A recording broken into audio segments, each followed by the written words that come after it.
르네상스 하면 여러분 뭐 무슨 생각 하세요? 르네상스. 예술의 예? 부활.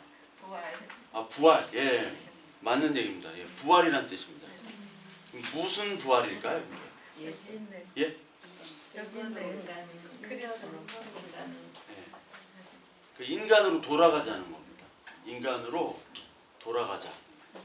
그래서 그리스 로마 문명, 그리스 로마 문화 예술로 돌아가자라는 뜻이 바로 르네상스예요.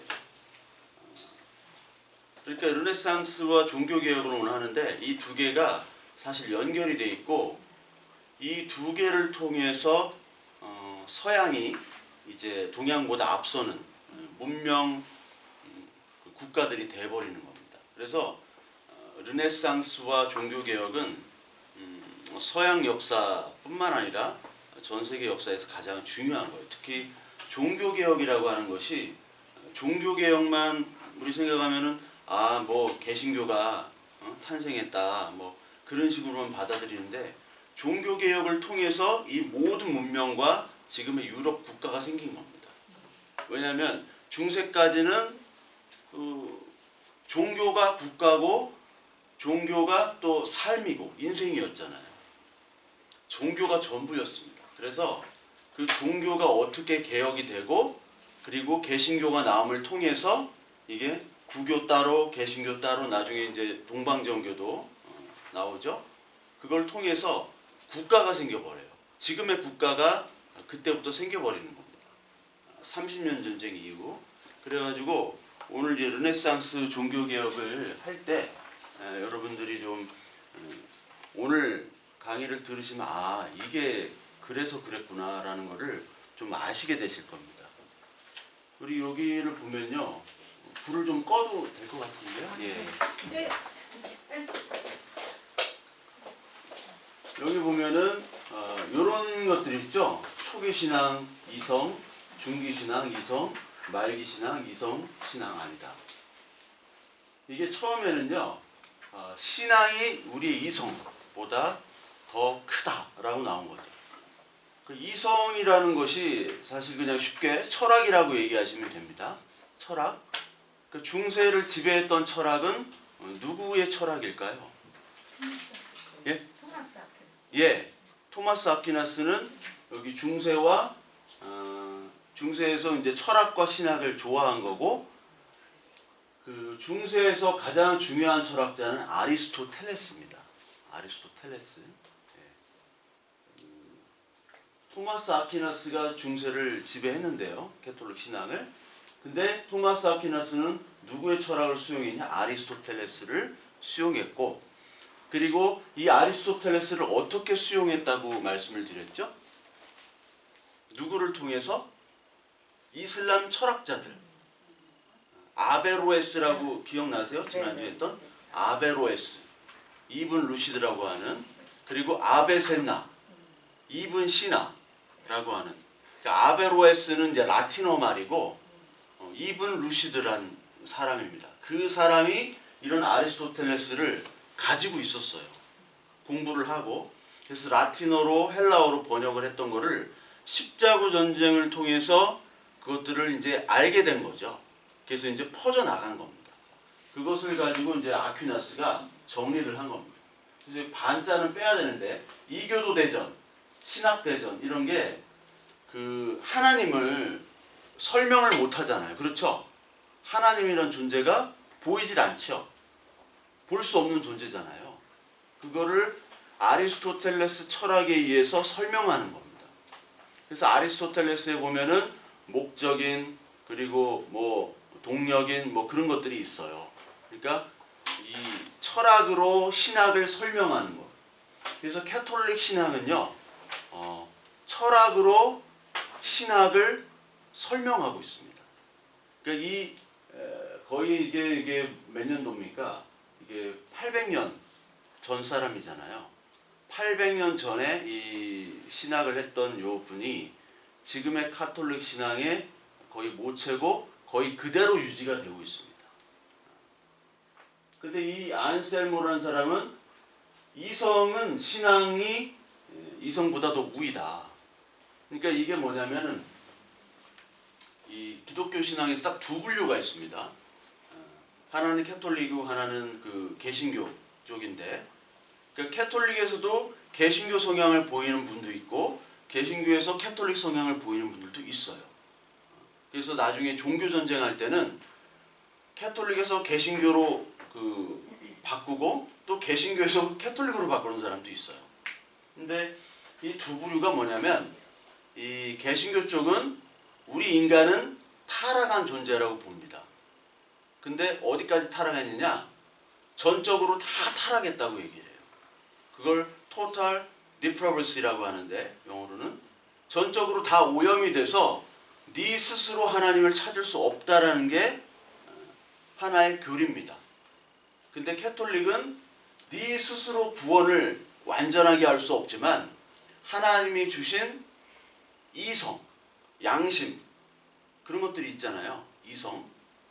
그런 이성의 능력은 타락하지 않았기 때문에 그런 이성의 능력으로 공부하고 열심히 노력하면 하나님을 찾을 수 있다라고 보는 게 캐톨릭이에요. 근데 개신교는 그렇게 해서도 하나님을 찾을 수 없다라고 보는 겁니다. 조금 이해가 되시나요? 예. 우리 여기 캐톨릭 신앙을 가진 분도 계시고 개신교 신앙을 가진 분도 계시고 신앙이 없는 분도 계시죠? 예. 우리 신앙이 없는 분은 좀 그런 게 이해가 되시나요? 없으신 분 잠깐만. 예. 아 예. 그런 게 좀 뭐 이해가 되시나요? 글쎄요, 그냥. 예. 그냥 그렇구나. 그렇구나. 예. 근데 이제 종교라는 게 인생을 살면서 이제 다 설명을 할 수가 없잖아요, 인간이. 설명할 수 없는 일이 있는데, 그렇다면 뭐 신앙을 가지면 설명할 수 있냐? 그렇다고 설명할 수가 없어요. 우리 인생을 다 설명할 수 없는데, 우리가 종교를 있던 없던 상관없이 우리 인생은 내 마음대로 될 수 있는 게 없잖아요. 근데 특히 우리의 삶과 죽음이 있죠. 죽음의 문제. 인간이 가장 비참한 게 뭐냐면 죽음의 문제에 직면한다는 겁니다. 죽음의 문제. 죽음 앞에서는요, 누가 잘났다, 누가 뭐 이쁘다, 뭐 잘생겼다 이런 게 아무 소용이 없어요. 아무 소용이 없는 겁니다. 그러니까 종교는 그것들을 다루고 있고, 특히 고등 종교는 삶과 죽음과 부활을 다루고 있고, 하등 종교는 그걸 다루지 않죠. 그러니까 하등 종교라고 얘기하는 것은 유교, 불교 이런 걸 얘기합니다. 그러니까 죽음을 다루지 않아요, 사실. 그냥 막연한 극락을 얘기합니다. 열반을 해서 깨닫고 극락을 간다라고 얘기하지 구체적인 얘기를 하지 않아요. 구체적인 얘기를 하는 종교는 딱 세 가지입니다. 유대교, 이슬람, 기독교. 그러니까 고등 종교만 얘기하는 거예요, 그거는. 그러니까 여러분 그 여기 계속 보시겠지만 이 유럽은 계속 무슨 전쟁을 할까요? 종교 전쟁을 합니다. 이제 중세는 계속 종교 전쟁하고 르네상스도 계속 종교 전쟁을 하고, 언제 끝나느냐? 1648년도에 끝나요. 그때가 청나라의 강희제 때고 우리나라 병자호란이 일어나가지고 우리나라 20만 명 정도가 끌려갔어요, 병자호란 때. 그래서 중국 사람이 되기도 하고 조선족이 되기도 하고 그랬어요. 그때 소현세자도 끌려가고요. 그 인조의 아들. 근데 그래서- 왜 끌려가나요? 예? 왜 끌려가요? 그게 그 인질로 끌려가는 거예요. 그러니까 남한산성에서 항복을 했잖아요. 그래서 머리를 삼고구대루라고 해가지고 머리를 3번 찍으면서 3번을 절하는 거예요. 한 번에 3번씩. 그러니까 9번을 그 황제 앞에서 그 인조가 머리를 찢는 거죠. 그게 삼전도.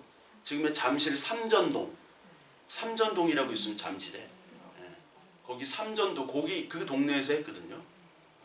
거기 비석도 있고. 그래서 볼모로 끌려가고 니들이 잘못했으니까 다 그 백성들을 끌고 간 거예요. 20만 명가량. 그때의 얘기입니다. 그때까지 전쟁을 한 거예요. 막 100년, 200년씩 전쟁을 했어요. 근데 동양에는 종교전쟁이라고 들어보셨어요? 못 들어보셨죠? 종교가 없는 겁니다, 사실 동양은. 우리끼리 잘 살고 자연을 벗 삼아서 나는 자연인이다 하고 사는 거예요. 근데 이때는 종교가 가장 우선이고 이 후기 때, 중세 후기 때는 유명론이라는 게 있는데 특히 이 오컴의 윌리엄, 오컴이란 지역이 있습니다. 영국에. 그 윌리엄이라는 사람은 이 신앙과 이성을 분리해 버렸어요. 야, 하나님은 이성으로 알 수도 없고 또 그리고 하나님은 이성으로 알 수도 없을 뿐만 아니라 신앙은 이성으로 설명할 수도 없고 이성은 또 신앙으로 설명할 수도 없다. 그걸 유명론이라고 하는데 일종의 이걸 얘기하면 좀 복잡한데요. 중세 때는 보편 논쟁이라는 게 있습니다. 보편 논쟁, Universal of Controversy라고 하는데 그 보편 논쟁을 통해서 이 하나님이 어떤 존재냐를 계속해서 토론을 했던 게 중세 때예요. 근데 이때는 이 오컴의 윌리엄 때 오면은 어떻게 되냐면 하나님이라는 존재, 어떤 그 존재라는 것은 이름뿐이고 실제적인 것을 우리가 알 수는 없다라는 얘기까지 하게 돼요. 그러니까 어떻게 보면 캐톨릭 신앙, 이때 캐톨릭 신앙에서는 하나님이 다인데 그런 얘기를 했다는 것 자체가 굉장히 이단으로 처형될 수도 있는 그런 얘기를 하는 거죠. 그러니까 여기서부터 이제 르네상스가 사실 시작이 되는 겁니다. 르네상스가. 사실 르네상스는 토마스 아퀴나스부터 사실은 시작을 해요. 토마스 아퀴나스부터. 인간을 집어넣은 거죠. 철학을 집어넣은 거죠. 그래서 여기 이제 그라나다에 있는 아람브라 궁전인데요. 아람브라 궁전이 뭐 이런 식으로 되어 있죠. 그러니까 이슬람의 영향을 받아가지고 그 철학이 들어오면서부터 이 르네상스가 사실은 시작이 되는 거예요. 그러니까 십자군 전쟁 후부터 그 아리스토텔레스의 철학이 이제 하나님만 그냥 맹종했던 그런 사람들에서 이제 그것들을 공부하는 수도사들 중심으로 철학이 들어오고 하나님보다 철학을 더 중시하는 그런 풍토까지 생기게 되는 겁니다.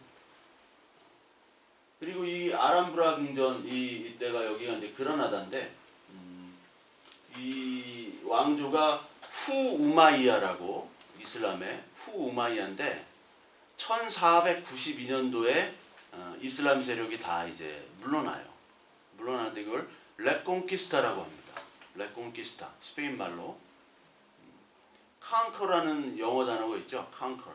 conquer가 정복하다는 뜻인데 reconquer가 다시 정복하다. reconquista라는 말이 이제 우리의 영토를 수복했다라는 거예요. 그게 1492년도입니다. 1492년도가 굉장히 중요한 해입니다. 1492년도가 레콩키스타면서 동시에 이때 콜럼부스라고 아시죠? 콜럼부스. 이 콜럼부스가 이때 이제 항해를 시작한 겁니다. 이때가. 그리고 그라나다 칙령이라는 게 있는데 그라나다 칙령이 있는데 이때 유대인들은 여기서 다 떠나라고 얘기를 해요. 유대인들. 이 칙령이 이 그라나다 칙령이라고도 하고 아람브라 칙령이라고도 하는데 유대인들은 다 이 스페인 지역에서 떠나라. 유대인들은 그때까지는 이슬람들하고 잘 조화롭게 살았어요. 사이좋게. 근데 이슬람이 물러나고 캐톨릭이 들어오니까 캐톨릭은 이제 박해를 시작한 거죠. 그래서 이 사람들이 다 떠나서 어디로 갔을까요? 네덜란드. 예, 네덜란드로 가고 영국으로 가고 그리고 프랑스로 가고. 그래서 프랑스로 간 그 유대인들은 나중에 뭐 캐톨릭으로 되기도 하고 유대인으로 남기도 하고 개신교가 되기도 하고. 그래서 이 사람들이 유대인들이 다 네덜란드나 영국 가가지고 이 사람들이 상업을 일으킨 겁니다. 이 사람들이 했던 거는 주로 금융업을 했고 고리대금이죠. 네. 그리고 보석을 다루고 무역을 했던 사람들입니다. 그래서 네덜란드랑 영국의 동인도 회사거든요. 회사 이름이 동인도예요. 그러니까 무인도에서 그 네덜란드도 있고 영국도 있고 프랑스도 있는데 그 회사에 이 유대인들이 이런 자기들이 가지고 있는 금융업 그리고 보석 상업들을 자기들이 주도해 가지고 일으켰죠. 특히 영국의 로스차일드 가문이라고 있죠. 로스차일드 가장 부유했던 로스차일드 가문도 바로 유대인 이쪽에서 이제 넘어온 사람들입니다. 그러니까 스페인은 이 유대인들을 버림으로 말미암아 망하기 시작해요. 그리고 스페인의 모든 부들, 스페인의 부는 어디서부터 왔어요? 남미가. 남미에서부터 왔죠. 남미에서 금. 지난주 세비야 대성당 금으로 다 도배했잖아요. 네, 맞아요. 예. 근데 그거를 처리를 잘 못하고 금만 많아졌지 그걸 돌릴 수가 없었어요. 이런 유대인들이 없었기 때문에. 이 사람들이 영국과 네덜란드로 가가지고 이제 영국과 네덜란드 중심의 그 르네상스 이후에 재편이 됩니다. 그래서 1492년이 굉장히 중요한 해고요.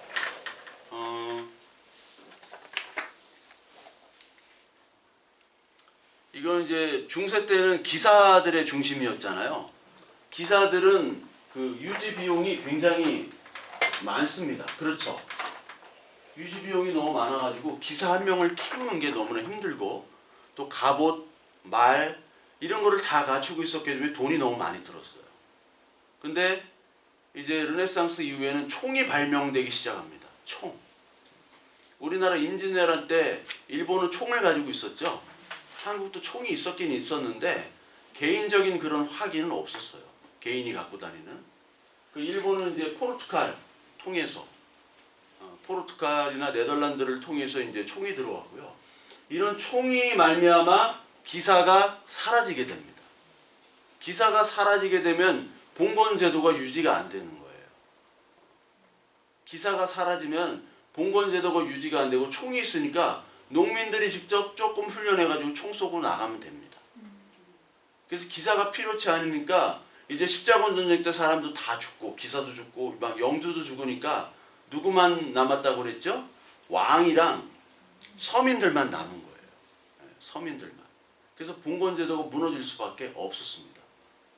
그리고 문물들이나 어떤 서적들이 들어오니까 이 농민들도 이제 머리가 깨어나기 시작했죠. 아, 내가 왜 이렇게 살았을까? 바보처럼. 그때부터 이제 인권이 시작이 되는 겁니다. 인권. 우리가 이제 시민이라고 하고 뭐 국민이라고 하잖아요. 시민, 국민은 19세기 이후부터 사실은 시작이 돼요. 물론 18세기 프랑스 혁명 때부터 그 시초는 되지만 19세기 이후부터 한국 같은 나라 동양권은 시민이라는 게 언제부터 생겼냐면은 사실 6.25 전쟁 이후부터 사실 생긴 게 시민이라는 단어예요. 시민. 옛날에 시민이라는 게 없었어요.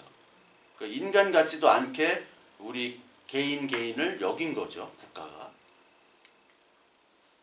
이건 천동설, 지동설 이런 거 영향. 이거는 이제 15세기부터 시작이 됐고 이런 영향으로 말미암아 아 이게 예전에 했던 중세 시대의 봉건제도나 철학이나 신학 이런 것부터 좀 벗어나야겠다라는 생각이 든 거죠. 왜냐하면 중세시대 때 이제 사람들은 이제 하나님, 신앙, 그리고 교황, 교회 이게 전부였거든요. 그런데 이제 지겨운 거예요. 이제 교황이란 말만 들어도 지겨워요. 교황이 하도 그냥 거짓말하고 선동해서 사람 다 죽였잖아요. 교회에서 선동했죠. 십자군 가가지고 다 죽었어요. 거기 가면 금은보화가 있다. 너의 죄가 용서해진다. 그리고 거기 가면은 네가 누릴 수 있는 모든 좋은 것들을 다 누릴 수 있다. 거기만 갔다 오면 네가 부자가 된다라고 생각했기 때문에. 근데 그런 믿음이 다 깨지게 되죠. 그러니까 이런 것도 천동설, 지동설, 뭐 갈릴레이 잘 아시잖아요. 갈릴레이가 직업이 뭔가요? 네, 갈릴레이 직업. 과학자는 아는데 네, 신부님이에요. 네, 신부님. 뉴턴 아시죠? 뉴턴. 뉴턴의 직업이 과학자긴 한데 거의 개신교 목사였습니다. 네. 목사는 아니지만 그런 신학책을 많이 집필을 했어요. 그러니까 예전에 모든 과학자, 철학자들은 다 성직자나 종교인이라고 보시면 됩니다. 다예요. 다. 대부분. 그러니까 이거를 하면서 교황이 너 왜 태양 중심설이 아닌 지구 중심설이어야 되는데 왜 태양 중심설이라고 얘기해? 이 근거는 뭐냐면 이 성경에 여호수아라는 책이 있습니다. 여호수아 10장 10절에 보면 그 여호수아라는 인물이 태양아 멈춰라 하니까 멈추는 장면이 나와요. 태양아 멈춰라. 그러니까 태양이 돈다 그거죠. 태양이 돌다가 멈췄기 때문에 태양이 지구가 중심이고 태양이 돈다라고 생각한 거예요. 거기다가 천동설은 그 프톨레마이오스 그 천동설이 계속 이어졌죠. 아리스토텔레스도 그렇게 얘기했고 그리고 프톨레마이오스도 그렇게 얘기했고 그래서 아 이게 맞구나. 성경에도 그런 구절이 있네. 아 맞구나. 근데 갈릴레이가 보니까 이 지구 중심설 그 천동설을 얘기하려면 이 별의 위치에 관측을 하려고 보면 이게 수십 가지를 맞춰야 되는 거예요. 수십 가지를. 너무 힘든 거예요. 근데 이 태양 중심설, 태양은 가만히 있고 다른 그 위성들이 돈다 라고 생각을 하고 연구를 하고 별자리를 관측하니까 이렇게 심플할 수가 없어요. 여기에 하려면 별자리를 예측하고 별자리 변화를 하려면 수십 가지의 그 경우의 수를 맞춰야 돼요. 억지로 껴맞춰야 되는데 이것도 좀 이상해. 근데 여기는 껴맞출 게 없어요. 자연스러워요. 그러니까 그거를 과학적으로 얘기했지만 교회에서는 받아들여지질 않죠. 너 성경을 거부해? 너 신분대 성경을 거부해? 그럼 너 파면이야? 그때 당시에 파면이면 지금은 뭐 종교도 바꿀 수도 있고 없어도 되고 하지만 그 당시에 종교가 없다라는 것은 어떤 의미냐면 취업을 할 수 없습니다. 그리고 상거래를 할 수 없어요. 그리고 돌아다니다가 누구한테 죽임을 당해도 그 살인은 정당한 살인이 되어버려요. 아시겠죠? 무슨 얘기인지. 그래서 유대인들은요 밤에 돌아다니면 안 돼요. 밤에 돌아다니다가 누구한테 걸리잖아요. 다른 기독교인들한테 걸려서 맞아서 죽는다 하면 그거는 선한 행위로 인정을 받았어요. 아 더러운 유대인들을 죽였다. 아주 좋은 일이야. 그렇게 인정을 받은 겁니다. 그만큼 교회에서 축출된다? 이거는 심각한 얘기입니다. 여기 카를로세인데 카를로세 뭐 프랑스는 샤를 5세 스페인은 카를로스 5세죠. 예, 카를로스. 1세. 그렇죠. 카를로스 1세가 카를 5세고 사실 카를로스 5세입니다. 이게 카를 5세는 신성 로마 제국 너무 잘하시네요. 신성 로마 제국에서는 이걸 카를 5세라고 하는데 이게 스페인에서는 카를로스 1세라고 얘기해요. 카를로스, 카를, 샤를 똑같은 얘기입니다. 이게 왜 그러냐면 스페인 신성 로마 제국 그리고 합스부르크 왕국, 네덜란드 이게 다 같은 나라예요. 프랑스의 또 영토도 그렇고 그때 당시에 네덜란드는 지금의 벨기에까지 다 네덜란드입니다. 벨기에까지. 여러분 합스부르크 왕국이라고 들어보셨죠? 왕조. 그 합스부르크 왕국 오스트리아 계통 합스부르크 왕국의 왕은 신성 로마 제국 지금의 독일의 황제를 같이 겸하고 있고 동시에 스페인의 왕입니다. 그러니까 이게 오스트리아 갔다가 스페인 갔다가 왔다 갔다 하는 거예요. 특히 카를로스는 스페인에 주로 많이 있었어요. 스페인에. 카를로스는 캐톨릭 제국을 완성하려고 했던 사람이에요. 카를로스. 나중에 카를로스가 계속 나와요. 카를로스의 자 읽어보시죠. 독일어입니다. 예. 독일어 옛날에 많이 우리 때는 했는데 막 아이네스 데어데스 댐댐 덴 디어 디어디 막 우리 많이 했잖아요 그런 거. 근데 이게 카를 5세 카를로스 1세의 이력입니다. 이게 이력이에요. 뭐 카이저가 황제잖아요. 이게 로마니슈어 카이저가 바로 로마 제국 신성 로마 제국이에요. 신성 로마 제국부터 뭐 계속 쭉쭉쭉 어디 이게 자기의 점령지에 다 왕을 얘기하는 거예요. 내가 이런 제국들의 이런 지역들의 왕이다라는 걸 보여주는 거거든요. 근데 카를로스의 아들이 펠리페 2세인데 펠리페 2세 때 이제 영국이랑 이제 전쟁을 하거든요. 펠리페 2세는 카를 5세도 그렇지만 태어나니까 완전 금수저 중에 이건 다이아몬드 수저예요.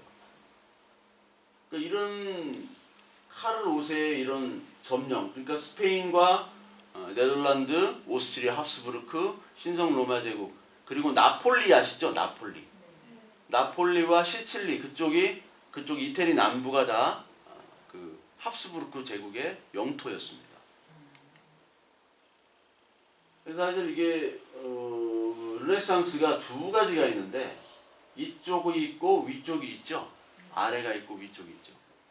그 당시는 뭐 신성 로마 제국은 가장 척박한 땅이고 여기는 사실 거의 미개한 사람으로 취급을 했습니다. 이쪽 지역은.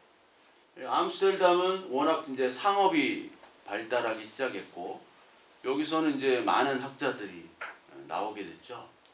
이쪽 피렌체 중심으로 이탈리아 르네상스는 많이 들어보셨죠, 여러분들께서? 많이 들어보셨고 제가 2년 전인가 그때는 이 피렌체 중심의 르네상스를 여기서 강의를 했습니다. 피렌체만 다루는 2시간 동안 했는데 이 피렌체가 르네상스의 중심지고 르네상스에 나오는 모든 그 작가라든지 단테부터 해가지고 그리고 조각가, 예술가 미켈란젤로 뭐 누구죠? 다빈치 다 여기 출신이잖아요. 피렌체가. 이쪽과 이쪽으로 나눠졌다는 겁니다. 나중에 종교개혁은 독일에서부터 시작하죠. 독일에서부터. 피렌체의 산타 마리아 델 피오레 성당이고 여기는 브루넬레스키가 이렇게 건축을 했고요. 요 탑이 지오토의 종탑이에요. 지오토라는 화가면서 건축가가 있습니다. 르네상스 초기. 그래서 여기에서 여기를 볼 수도 있고 여기 올라가서 여기 쿠폴라라고 하거든요. 요거를 건축 용어로 이렇게 볼록 나온 거 있죠. 이런 쿠폴라라고 합니다. 쿠폴라. 이 쿠폴라를 쿠폴라 여기서 이제 전망대 여기까지 올라가요. 그러니까 올라가서 이렇게 보기도 하고. 이 피렌체는 다 이렇게 붉은 지붕입니다. 다 그래요, 다. 그래서 사실 이거를 보려면은 그 미켈란젤로 언덕이라고 있습니다. 건너편. 여기 강이 아르노 강이라는 강이 흐르는데 그 아르노 강을에서 베키오 다리라고 유명한 다리가 있어요. 그 베키오 다리를 건너서 언덕에서 야경을 보는 게 아주 유명하죠. 이게 베키오 다리입니다. 이 아르노 강이라고. 여기 다 상점이에요. 상점. 보석도 팔고. 이게 얼룸 위더 뷰라는 영화인데 이게 30년도 더 된 영화입니다. 이 영화가 이제 이게 이제 시에나 광장에 있는 탑이고요. 여기 이제 돔 아시죠? 산타 마리아 델 피오레.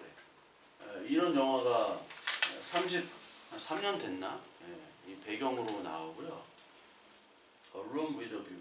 전망 좋은 방이라고 한국 어른은 이제 전망 좋은 방. A room with a view.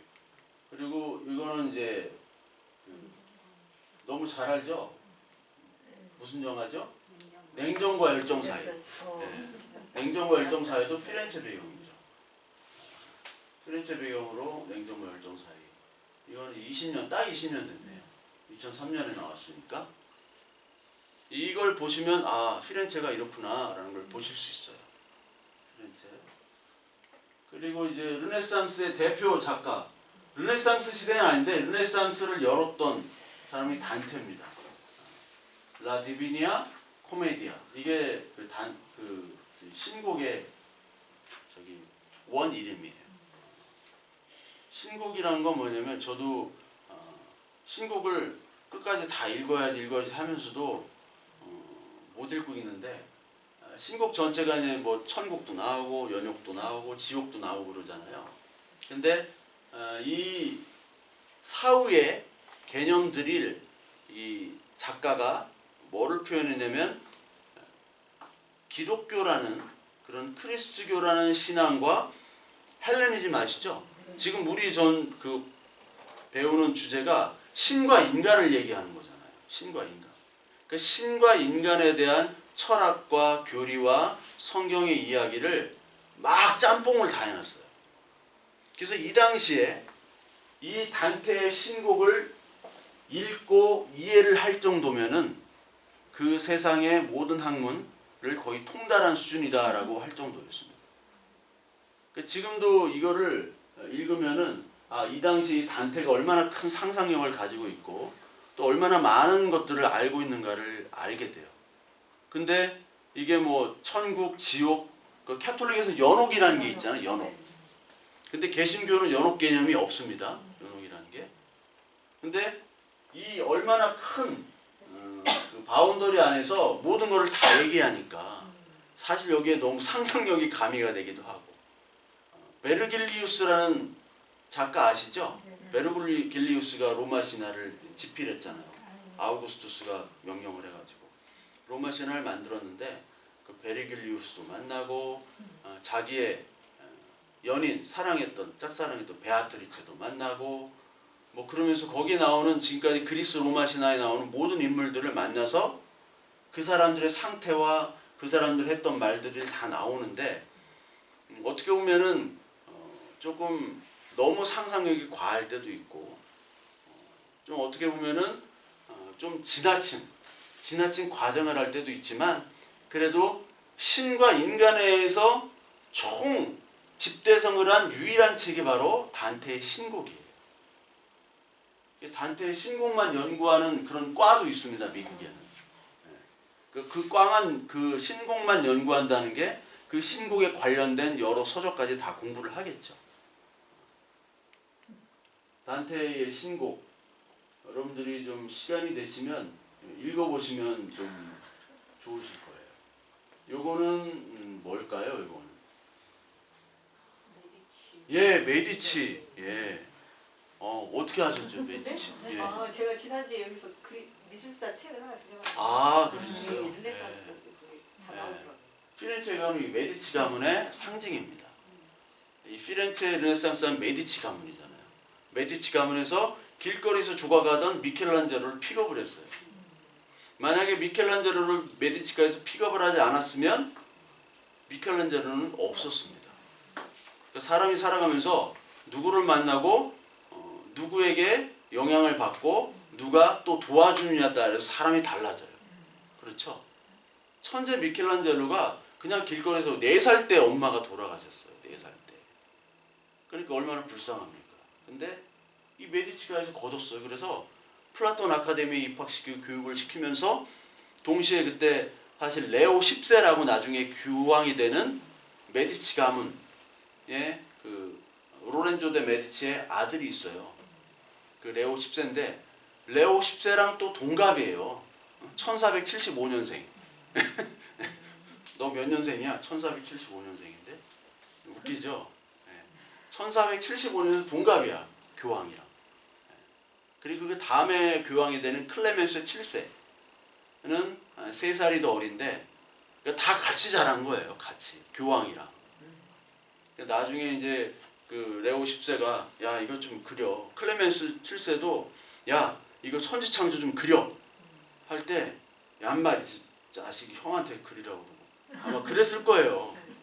형 몰라 아마 너 코 닦아주고 그랬는데 네가 명령을 해 이 자식이 교황됐다고. 그랬을 거라고요 아마도. 이 메디치가의 문양들이 여기 메디치 성당이 있습니다. 피렌체에 가면 산 로렌초 교회라는 곳과 붙어 있는데 성당에도 문양이 있어요. 메디치가에. 이건 치마부에라는 화가고 지오토라는 화가가 있는데 테오토코스라는 말은 바로 테오가 하나님의 뜻이죠. 테오스. 토코스는 출산한다는 얘기입니다. 그래서 이런 그림들이 예전에는 어떤 사실 표정들이 없었어요. 그리고 이런 사람들은 그리면 안 됩니다. 그리고 작가의 이름도 안 나타나요. 중세가 그랬다고 얘기했죠. 근데 치마부에 지오토, 마사초 이렇게 3명으로 이어집니다. 3명으로 초기 르네상스를 완성한 화가들이에요. 화가면서 조각가면서 치마부의 지오토. 지오토가 아까 종탑을 만들었던 그 사람입니다. 네. 그러니까 이런 표정들이 이제 나타나기 시작하는 거예요. 이 산타 마리아 노벨라라는 교회당인데 피렌체의 역 이름이 산타 마리아 노벨라 역입니다. 그 산타 마리아 노벨라 역을 나오면은 바로 광장이 있고 이 교회가 있어요. 이 교회에 어떤 작품이 있냐면 여기 교회고요. 여기 광장이 있고요. 이 작품이 있습니다. 이 작품이 가장 유명한 작품이거든요. 마사초의 성삼위일체라는. 이게 굉장히 커요. 뭐 한 2m 50 됩니다. 이게. 근데 이 작품을 보면은 최초의 원근법이 나타나는 작품이에요. 최초의 원근. 마사초. 치마부의 스승이 지오토고, 아니 제자가 지오토고, 지오토의 제자가 바로 이 마사초. 마사치오라고도 하고 마사초.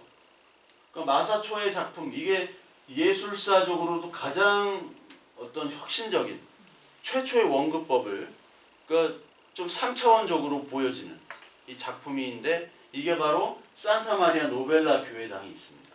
마사초 작품으로 작품이 이제 도배가 되어 있는 데가 바로 이 교회당이에요. 이것도 마사초의 작품입니다. 마사초의 작품. 이 원 테두리 이런 거 다 없앴죠 이제. 여긴 있지만 마사초의 작품이 이 세금을 바치는 그 성서에 보면은 성전세라고 있습니다. 성전세. 이거를 내라고 하거든요. 그래서 예수님께서 야 연못에 가면은 그 동전이 있다. 물고기가 그 동전을 물고 있을 거야. 그거 잡아와. 거기서 동전 가져와. 그래서 너 반세겔 나 반세겔 해서 한 세겔 동전을 가져와 하는 그 장면이 있어요. 그러면서 이게 그 마사초의 작품인데 여기 인물이 3명이 나옵니다. 3명이 나오는데 이거 예수님 이거 알겠죠? 베드로가 있는데 베드로가 여기 이 사람이 베드로예요. 베드로는 아시죠? 네. 예. 근데 여기도 베드로가 있어요. 근데 얘도 베드로예요. 그러니까 베드로 3명을 둔 거는 뭐냐면 사실 이 그림 뒤쪽에는 마사초 자신을 그려놨거든요. 이 르네상스 작품 중에 되게 웃긴 게 뭐냐면 르네상스 작품 마사초 때부터는 자기가 카메오로 화가로 출연을 해요. 화가. 영화에 보면 감독이 막 카메오로 나오고 그렇죠. 그것처럼 그림에서 카메오로 지가 그려놔요. 아테네 학당에서도 라파엘로를 자기가 그려놨거든요. 거기다가. 그리고 이제 세례당 그 피렌체 세례당 성요한 세례당이라고 있는데 거기 보면은 그 청동문을 제작한 기베르티라는 인물이 있어요. 기베르티도 자기 얼굴을 거기 문고리에다 달아놨어요. 얼굴을. 이게 세 개가 시간별로 배치를 한 겁니다. 시간별로. 이때 당시에는 뭐 생각할 수 없는 얘기죠. 시간별로 배치를.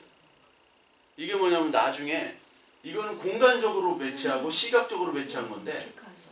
예, 피카소의 아비뇽의 처녀들이죠. 이게 뭐냐면은 우리가 볼 때는 이렇게만 그림을 그리잖아요. 이렇게 그린 것과 이렇게 뭐 뒤를 그린 것과 이런 것들을 앞으로 합쳐놓은 거예요. 그 얼굴이 이상한 거죠. 이거를 왜 그러냐면 이 얼굴을 보시면은 이게 왜 이렇게 삐뚤어졌느냐? 앞에서 본 얼굴, 옆에서 본 얼굴, 뒤에서 본 얼굴, 뭐 45도에서 본 얼굴 이런 것들을 합쳐서 이상하게 만든 거예요. 이거는 시각적으로 이거는 시간적인 거를 한 시간에 담아 놓은 거죠. 한 시간에 그림을. 근데 이거는 시각을 한 시각으로 담은 거죠. 이해가 되시죠? 네. 근데 이게 어디서 왔냐면은 폴 세잔의 상트 빅투아르 산 여기서부터 온 겁니다. 이것도 우리가 볼 때는 잘 모르지만 이 산을 어떻게 했냐면 옆에서도 봤다가 뒤에서도 봤다가 앞에서도 봤다가 한 거를 합쳐가지고 이렇게 그린 거예요. 이 산을. 그러니까 폴 세잔은 그 미술사적으로 굉장히 폴 세잔 후기에는 이제 이게 큐비즘이잖아요. 큐비즘. 예. 큐비즘의 사실 가장 영향을 준 후기 인상파 화가가 폴 세잔입니다. 근데 우리는 폴 세잔을 그렇게 뭐 유명하게는 생각 안 하죠. 고흐는 막 유명하죠. 고흐.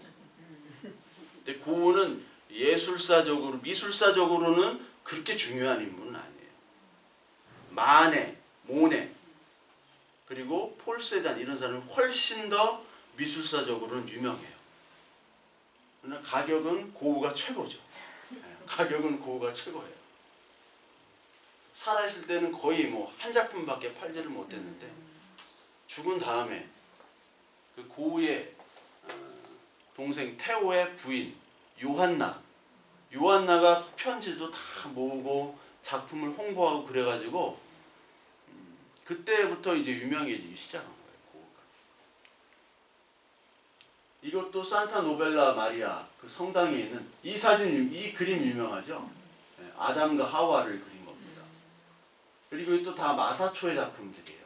아까 이게 저기 그 베드로 그 그림이고요. 이 마사초의 작품들. 이 세례를 베푸는 베드로 해가지고 이것도 나오고 이런 인물들의 표정들을 그린 거죠. 이게 마사초가 1410년대부터 활동을 했으니까요. 1425년도, 26년도에 그림. 그러니까 우리나라로 치면 세종대왕 때 전입니다. 세종이 1440년, 50년 요때니까 이때가 거의 뭐 조선 초기 아닙니까? 조선 초기 때 이거를 그렸고요. 라멘테이션 이것도 지오토 건데 여기 그 산타 노벨라 성당이 있는데 애통하는 거를 이제 그린 거죠. 애통하는 거. 이제 중세시대 때는 애통 이런 게 없어요. 표정이 없습니다. 이런 표정을 그리잖아요. 표정을. 그렇죠? 표정을 그리게 됩니다. 이런 애통하는 표정. 이게 인간의 재발견입니다. 인간의 재발견. 그러니까 그 전까지는 인간의 감정이나 인간의 이성이나 취급하지 말자. 무조건 직진. 하나님, 신 이거에만 복종하는 거. 이 천사도 막 울고 있죠. 울고 있는 표정들을 그 그림에 이제 나타나고 있는 거죠. 그리고 보티첼리, 비너스 잘 아시죠? 우피치 미술관이 있는데 피렌체에 이게 르네상스 하면 이 그림이 탁 떠오르시죠? 이 그림이 복잡하긴 한데 이게 신플라톤적인 좀 그림입니다. 설명이 조금 너무 복잡하고요. 이게 플라톤 아카데미라고 피렌체에는 플라톤 아카데미라는 게 있었어요. 플라톤 아카데미. 플라톤 아카데미가 피렌체는 대학이 없는데 피렌체 아카데미라는 걸 통해서 여기서 모든 인문학자들이 배출이 됐습니다. 메디치가에서 이걸 만들었고 거기에 대표적인 인물이 미켈란젤로죠. 미켈란젤로가 그렇게 그런 훌륭한 그림들을 그릴 수 있는 건 머릿속에 어렸을 때부터 이런 교육을 받았던 거예요. 그러니까 우리가 기능인이 되느냐 예술인이 되느냐 이게 차이가 뭐냐면 기능인은요 기가 막히게 묘사를 해요. 근데 거기에 의미가 부족해요. 근데 예술인은 뭐냐면 거기에 의미를 담는 거예요. 그러니까 현대미술을 보면 이게 뭐야 도대체. 그렇죠? 거기에 의미가 있는 겁니다. 피카소 아까 그림 그게 그림이에요 그거? 그림도 아니죠. 근데 피카소는 원래 그림을 잘 그린 사람이에요. 근데 그거 가지고는 먹고 살 수가 없어요. 왜냐면 사진기가 더 잘 묘사를 하니까요. 그러니까 사진기 발명 후에는 이제 화가의 그림들이 바뀌죠. 얼만큼 잘 정확하게 묘사하는 그림이 아니라 이제 거기에 의미를 담아야 돼요.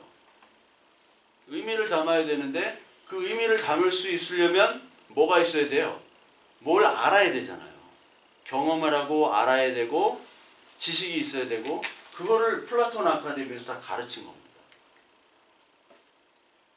이 산 로렌초 교회라고 짓다 말았습니다. 여기다 이제 이게 저기 인테리어 외장 인테리어를 해야 되잖아요. 외장 인테리어. 예. 이거를 이제 건축학 용어는 파사도라고 하는데 파사도 작업을 하지 못하고 이 산 로렌조 교회가 이제 이대로 있어요. 피렌체입니다. 피렌체. 그 두오모의 바로 옆이에요. 피렌체. 이게 메디치가의 사실 교회고 메디치 예배당이 바로 옆에 있는데 아직 거의 연결이 돼 있어요. 이게 뭐 안 커 보이지만 옆으로도 굉장히 길고 큰 교회입니다. 이걸 미켈란젤로한테 부탁을 했는데 이 파사도를 좀 완성해라 하는데 못했어요. 미켈란젤로가 바빠가지고. 옆으로도 크죠. 굉장히 큰 예배당입니다. 여기 이제 피렌체 그거 산타마리아 노벨라 그게 있고요. 이런 구조로 되어 있습니다. 그러니까 이게 다 메디치가에서 주로 사용했던 예배당이에요. 여기도부터 여기 공간입니다. 메디치가에서. 그러니까 피렌체가 그렇게 큰 도시가 아니잖아요. 큰 도시가. 그러니까 제가 말씀드렸듯이 유럽은 큰 도시가 없습니다. 미국도 그렇고 미국은 땅이 넓기 때문에 이게 넓은데 유럽은 작잖아요. 작고 인구도 별로 없고 한국이 유럽으로 가면 랭킹 4위 먹습니다. 인구로 4위 먹고 거의 1위예요. 한국이 가면 모든 이 국력이나 그런 게 거의 독일하고 거의 비슷할 정도로 됐어요. 한국이. 그러니까 우리나라에 있으면 잘 그걸 심가름을 못하는데 유럽을 가면 5천만 명 정도 되는 국가가 별로 없습니다. 유럽은 아예 없어요. 유럽은. 그러니까 유럽이 뭐 선진국이다 이런 개념을 좀 깨셔야 돼요. 예. 그렇게 뭐 우리나라보다 잘 살지는 못해요. 막 너무 더럽고 막 소매치기도 많고 옛날에도 많았는데 지금도 많고 이게 이제 그 로렌조 성당이고요. 이 내부 공간 관람료는 다 있습니다. 공짜면 좋겠는데 다 받아. 너무 싫어. 화장실도 유료. 화장실 자체가 없어요. 다 유료라. 이 메디치 채플 교회 가문에서 이런 채플을 유지하고요. 채플이라는 게 있고 사실 뭐 캐세드럴이라는 게 있고 용어가 많아요. 채플은 조금 작은 걸 채플이라고 합니다. 캐세드럴은 큰 대성당이라는 거를 그 캐세드럴이에요. 캐세드럴. 근데 대성당 나왔는데 대성당의 의미가 크기가 크다고 대성당이 아니에요. 그 성당을 책임지는 주교가 얼마나 직분이 높으냐에 따라서 그게 대성당이고 소성당으로 나눠집니다. 캐톨릭은 좀 아시겠죠? 대성당이라고 했는데 되게 작아. 이거 왜 대성당이야? 근데 주교. 왜냐면 캐톨릭은요 신분 제도가 있습니다. 신분 제도. 캐톨릭 아시죠? 캐톨릭 다니시는 분은 수직 계통이에요. 교황이 가장 높아요.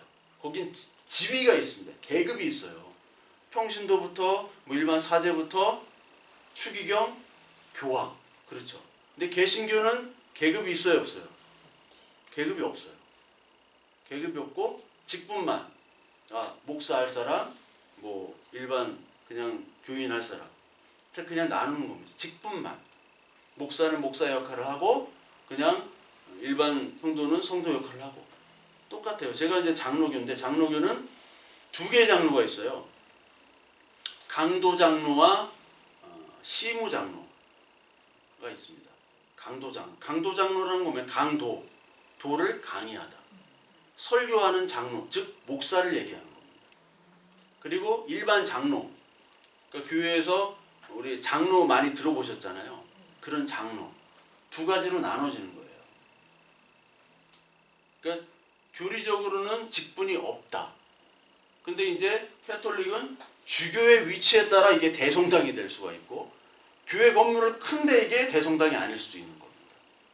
그거는 좀 구분하시겠죠. 그럼 목사님하고 네. 그 밑에 뭐 집사, 장로 뭐 이런 다 똑같아요, 사실. 근데 저희가 느끼기로는 그렇지 않은 것 같은데 거기도 이렇게 네. 목사님 네. 이렇게 하고 그렇죠. 이렇게 목사님 막 이렇게 하고 이렇게 우리 목사님 막 수직 관계가 네, 있는 것 그렇게 하죠. 같은 네. 느낌에는 네. 저희 외부에서는 그렇게 안 하셔도 돼요. 저는 지금 그렇게 안 하셔도 돼요. 아니니까 캐톨릭은 그렇게 하면 안 돼요. 캐톨릭은 그 지위가 있어요. 그러니까 아리스토텔레스가 만들어놨어요. 1부터 아리스토텔레스는 수직 구조를 딱 만들어 놓은 사람이에요. 아리스토텔레스가. 그리고 원래 신부님들도 결혼을 했습니다. 옛날에는. 네, 했죠. 예. 근데 12세기 때부터 무슨 제가 회의를 잊어버렸는데 그 회의를 통해서 이제 결혼하지 마. 딱 그렇게 된 거예요. 그러니까 이게 개신교는 그런 게 없습니다. 너나 나 똑같은 거예요. 성도예요, 성도. 근데 개신교가 그게 생겼죠. 어떤 파워가 있는, 어떤 교회 가면 막 목사가 왕이야, 황제야. 근데 어떤 교회 가면 장로가 황제야. 막 목사님은 막 내쫓고 그래요. 어떤 데 가면 목사님은 막 사람들 내쫓고 그래요. 그래서는 안 되는데. 똑같은 형제 자매인데, 그 이제 교회가 인간이라는 게 그러니까 그만큼 온전치 못하다는 증거죠. 그렇죠? 온전치 못하다. 그래서는 안 되는데. 그거 하지 말자고 나온 게 개신교잖아요. 네? 그거 하지 말자고.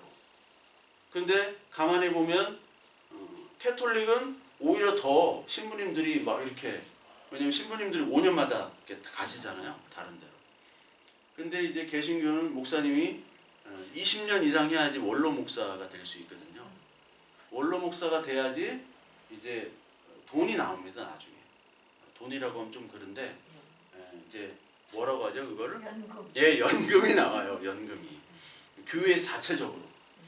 그러니까 어떤 목사님은 그 군대에서 종교 그걸로 이제 예편을 하시고 군대에서도 연금을 받으시고 또 교회에서 20년 정도 하셔서 교회에서도 연금을 받으시고 국민연금 가입해서 국민연금도 받으시고 사모님은 공무원으로 은퇴하셔서 거기서도 받으시고.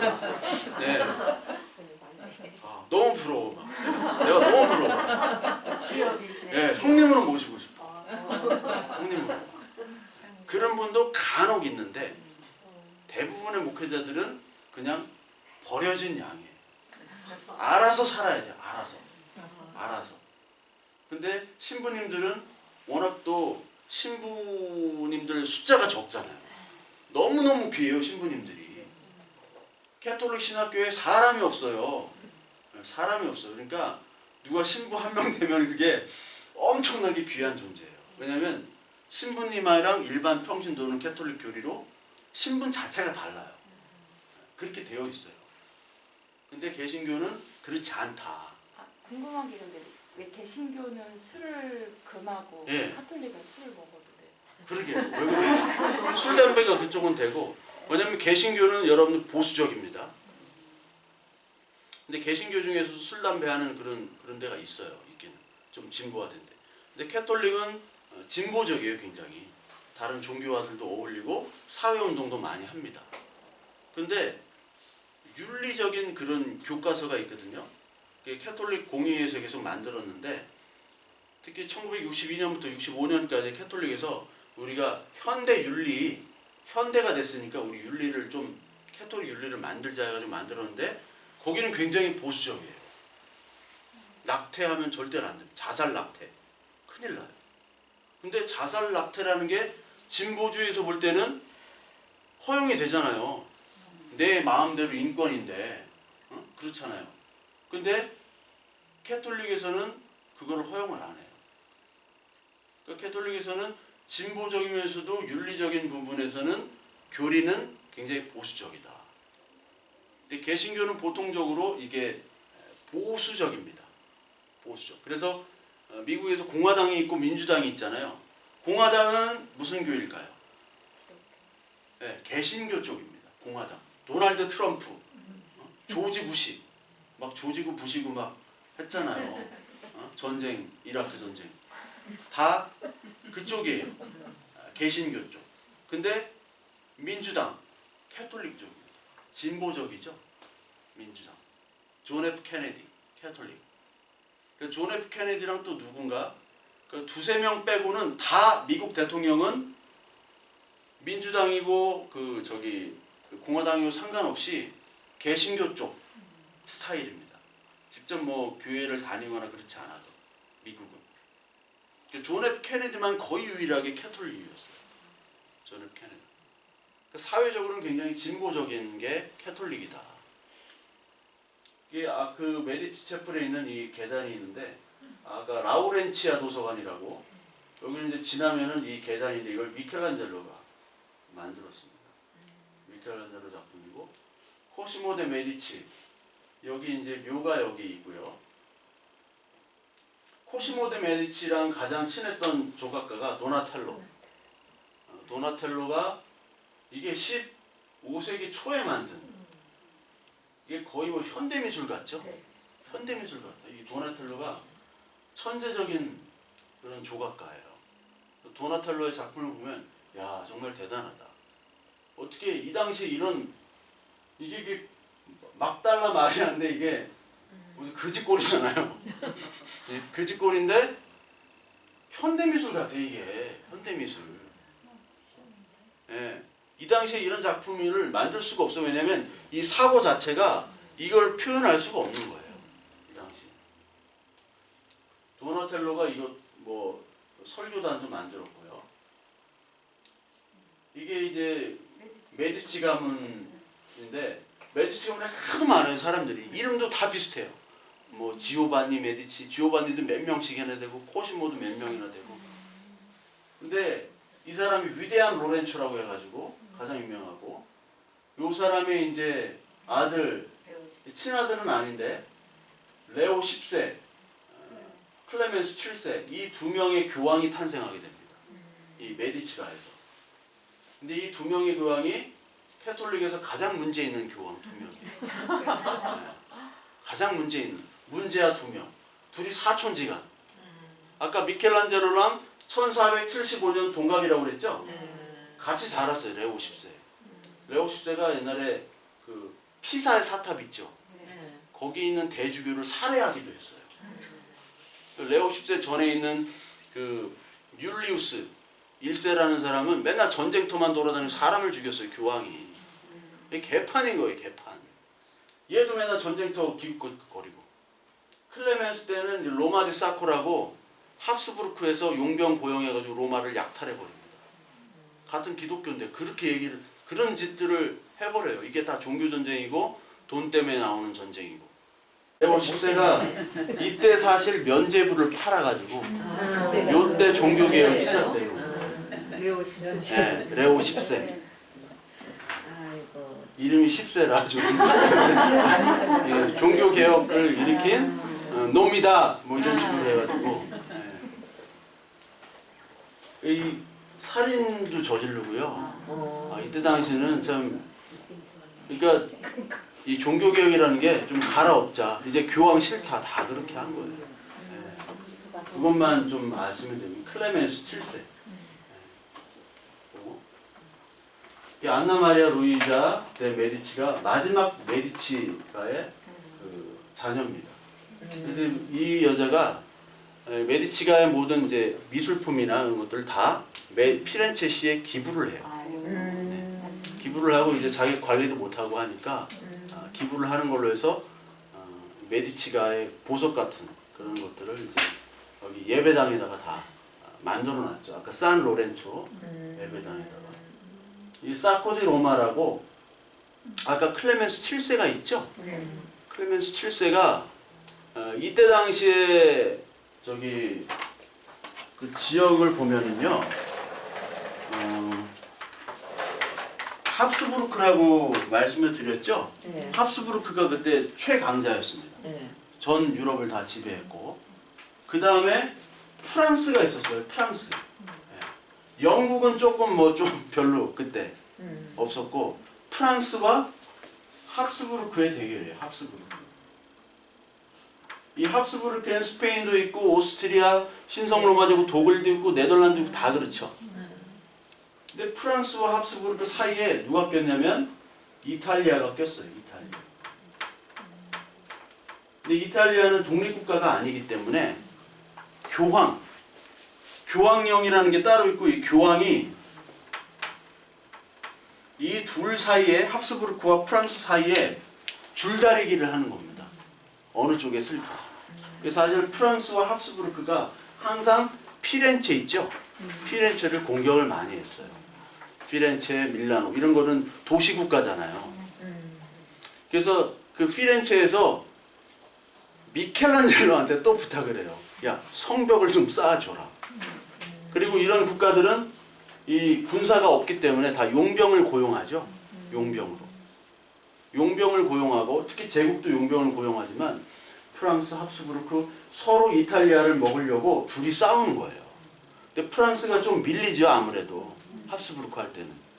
그러니까 카를 5세 나오는 아까 카를 5세나 뭐 펠리페 2세 이런 사람들이 가장 최전성기였거든요. 합스부르크에. 이런 사람들이랑 프랑스랑 맨날 싸우는데 아까 클레멘스 7세가 있죠. 걔가 한 번은 프랑스 편을 들어요. 그러니까 교황마다 달라요.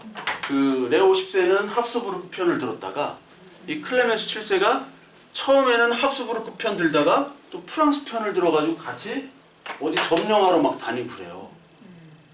그러다가 보니까 합스부르크가 좀 괘씸한 거예요. 그래서 이때 카를 5세, 아까 나온 카를 5세 때거든요. 카를 5세가 좀 손 좀 봐줘야겠다 해가지고 그 신성 로마 제국에 있는 용병들을 고용합니다. 고용해서 야 로마 좀 손 좀 봐줘. 근데 사실 같은 캐톨릭이고 교황이잖아요. 그 로마를 이렇게 약탈을 하기가 쉽지 않잖아요.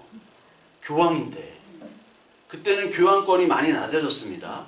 낮아졌음에도 불구하고 교황인데 그렇기 때문에 이거 가야 되는데 용병한테 돈을 좀 지급을 하고 보냈는데 중간에 용병들이 돈을 더 달라고 그래요.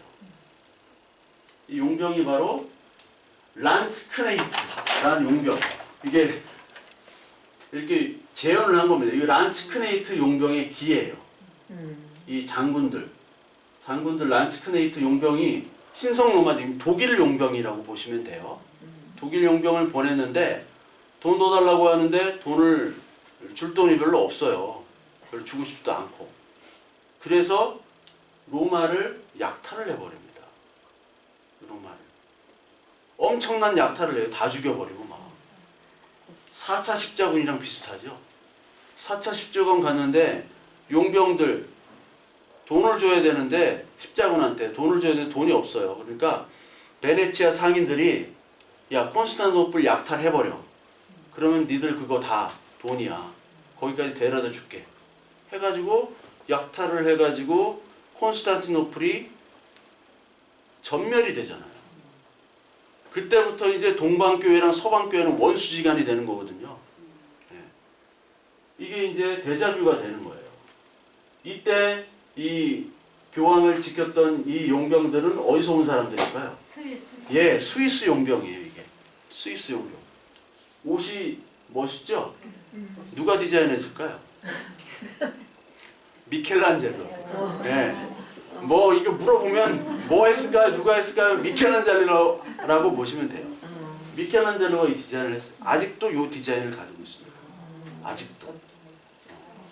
이 바르셀로나 유니폼도 좀 비슷한데 프란체스코 교황이랑 또 이게 근위대 이렇게 있어요.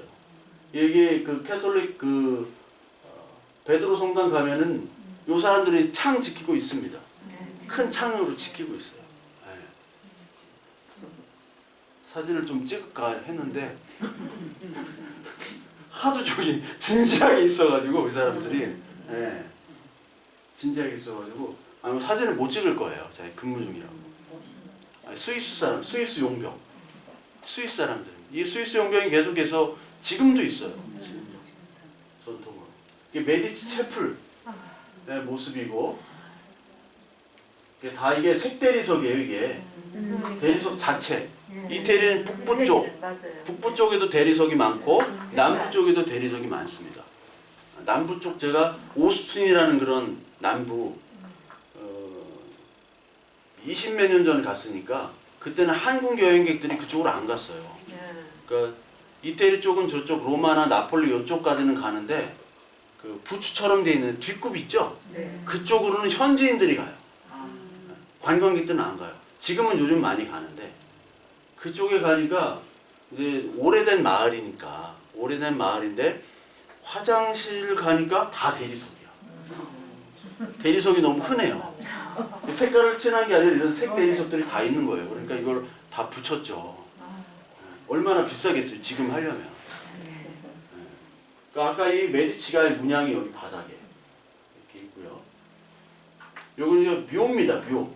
메디치 인물들의 묘예요. 묘. 이거는 이제 그 산타 마리아 그 델 피에로 그 돔 성당 바로 옆에 있는 요 청동문 그때 얘기 드렸죠? 이것도 다 색대리석이에요. 이게 지오토의 종탑. 여기 기베리티라는 인물. 여기 기베리티. 지가 이렇게 여기다가 그려놨어요. 자기가 만들고. 요 청동문 2개 만드는데 한 40몇 년 걸린 거예요. 그거 2개 만들고 죽었어요. 여기에 이 청동문 제작 오디션에 탈락한 브루넬레스키가 그 성당 큰 거를 만들고 합격한 얘는 요거 만들고 죽었어요. 2개 만들고. 이제 종교개혁의 가장 유명한 에라스무스, 네덜란드 암스테르담의 에라스무스고 영국의 토마스 모어. 이 둘이 절친이에요, 절친. 근데 헨리 8세한테 토마스 모어는 참수당합니다. 헨리 8세가 좀 아꼈던 사람인데 참수했어요. 그 에라스무스는 인문학자면서도 신학자죠. 이거 나중에 좀 검색을 좀 나중에 해보시면 되고, 이거 마키아벨리죠. 마키아벨리는 도덕과 종교를 분리를 했어요. 정치와 종교와 도덕을 다 분리를 했습니다. 그래서 군주는 좀 강하면서도 부드러울 땐 부드러워야 되고 사자와 양을 같이 겸비한. 그러니까 옛날에 종교면은 도덕적이어야 된다고 생각하잖아요. 정치인은 뭐 도덕적이고 윤리적이라고 생각하는데 마키아벨리는 그렇지 않다. 강한 피렌체를 원했던 거예요. 그래서 이 군주론이라는 책 아시죠? 이걸 마키아벨리 가문한테 바치는 자기소개서입니다. 나를 취업 좀 시켜줘. 메디치 가문아. 나는 이런 사람이고 군주를 이런 사람이 군주가 돼야 되니까 내가 너의 참모가 되어줄게 하는 자기소개서가 바로 이 마키아벨리의 군주론이에요. 그러니까 군주는 착해서는 안 된다는 거예요. 왜냐하면 피렌체는 계속 합스부르크나 프랑스의 침략을 받았잖아요. 침략을 받았기 때문에 이제 프랑스처럼 통일왕국은 아니더라도 피렌체만큼은 강한 나라로 만들어야 되지 않겠느냐. 그때 이 군주론을 썼을 때는 사실 피렌체에 있는 그 메디치 가문이 쫓겨났을 때입니다. 쫓겨났을 때. 그 쫓겨나서 그 피에르라는 인물이 있어요. 그 피에르라는 그 피렌체 가문 지도자가 좀 잘못해가지고 쫓겨났어요. 쫓겨난 후에 그 피렌체를 그 지배했던 인물이 사보나롤라라는 인물이 있습니다. 이 사람이 그 캐톨릭 정신으로 그 피렌체를 다시 무장하려고 했어요. 근데 항상 그렇게 개혁하려고 하는 사람들이 역사에 보면은 죽임을 당합니다. 그 사람들도 이제 화형을 당해요. 화형식을 거행합니다. 그것을 죽여요. 사보나롤라를. 그리고 다시 이제 메디치 가문이 다시 들어오게 돼요. 그러니까 메디치 가문이 들어오기 전에 미래를 좀 봤던 거죠, 마키아벨리가. 그래서 군주론을 집필하고 레오나르도 다빈치 뭐 너무 유명하죠. 발명가입니다, 레오나르도 다빈치가. 그리고 다른 직업이 하나 있는데 요리사였어요, 레오나르도 다빈치가. 르네상스의 대표적인 그 영어로 르네상스맨이라는 단어가 있어요. 르네상스맨. 르네상스맨이라는 게 뭐냐면 그 다재다능한 팔방미인이라는 뜻이가 르네상스맨입니다. 그거를 레오나르도 다빈치를 가리킨 말이에요, 사실 르네상스맨이. 이거는 베드로 성당에 있는 이 피에타 미켈란젤로 거고 한 번 부서졌죠. 이게 한 번 그 어떤 사람이 와가지고 망치로 때려 부셔가지고 복원한 겁니다. 이건 천지창조. 천지창조를 왜 그렸냐면요. 이거는 클레멘스 7세 교황 메디치. 걔가 사코디 로마라고 그때 합스부르크에 쳐들어왔잖아요. 그래서 클레멘스가 어디로 도망가면요. 그 바티칸 성당에서 쭉 나가서 왼쪽으로 가면요, 세인트 앤젤로 성당 그 사원이 있습니다.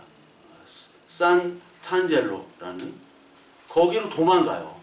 거기로 도망간 걸 알고 이 합스부르크에서 카를 5세가 거기 가둬놔요. 70일간 교황을.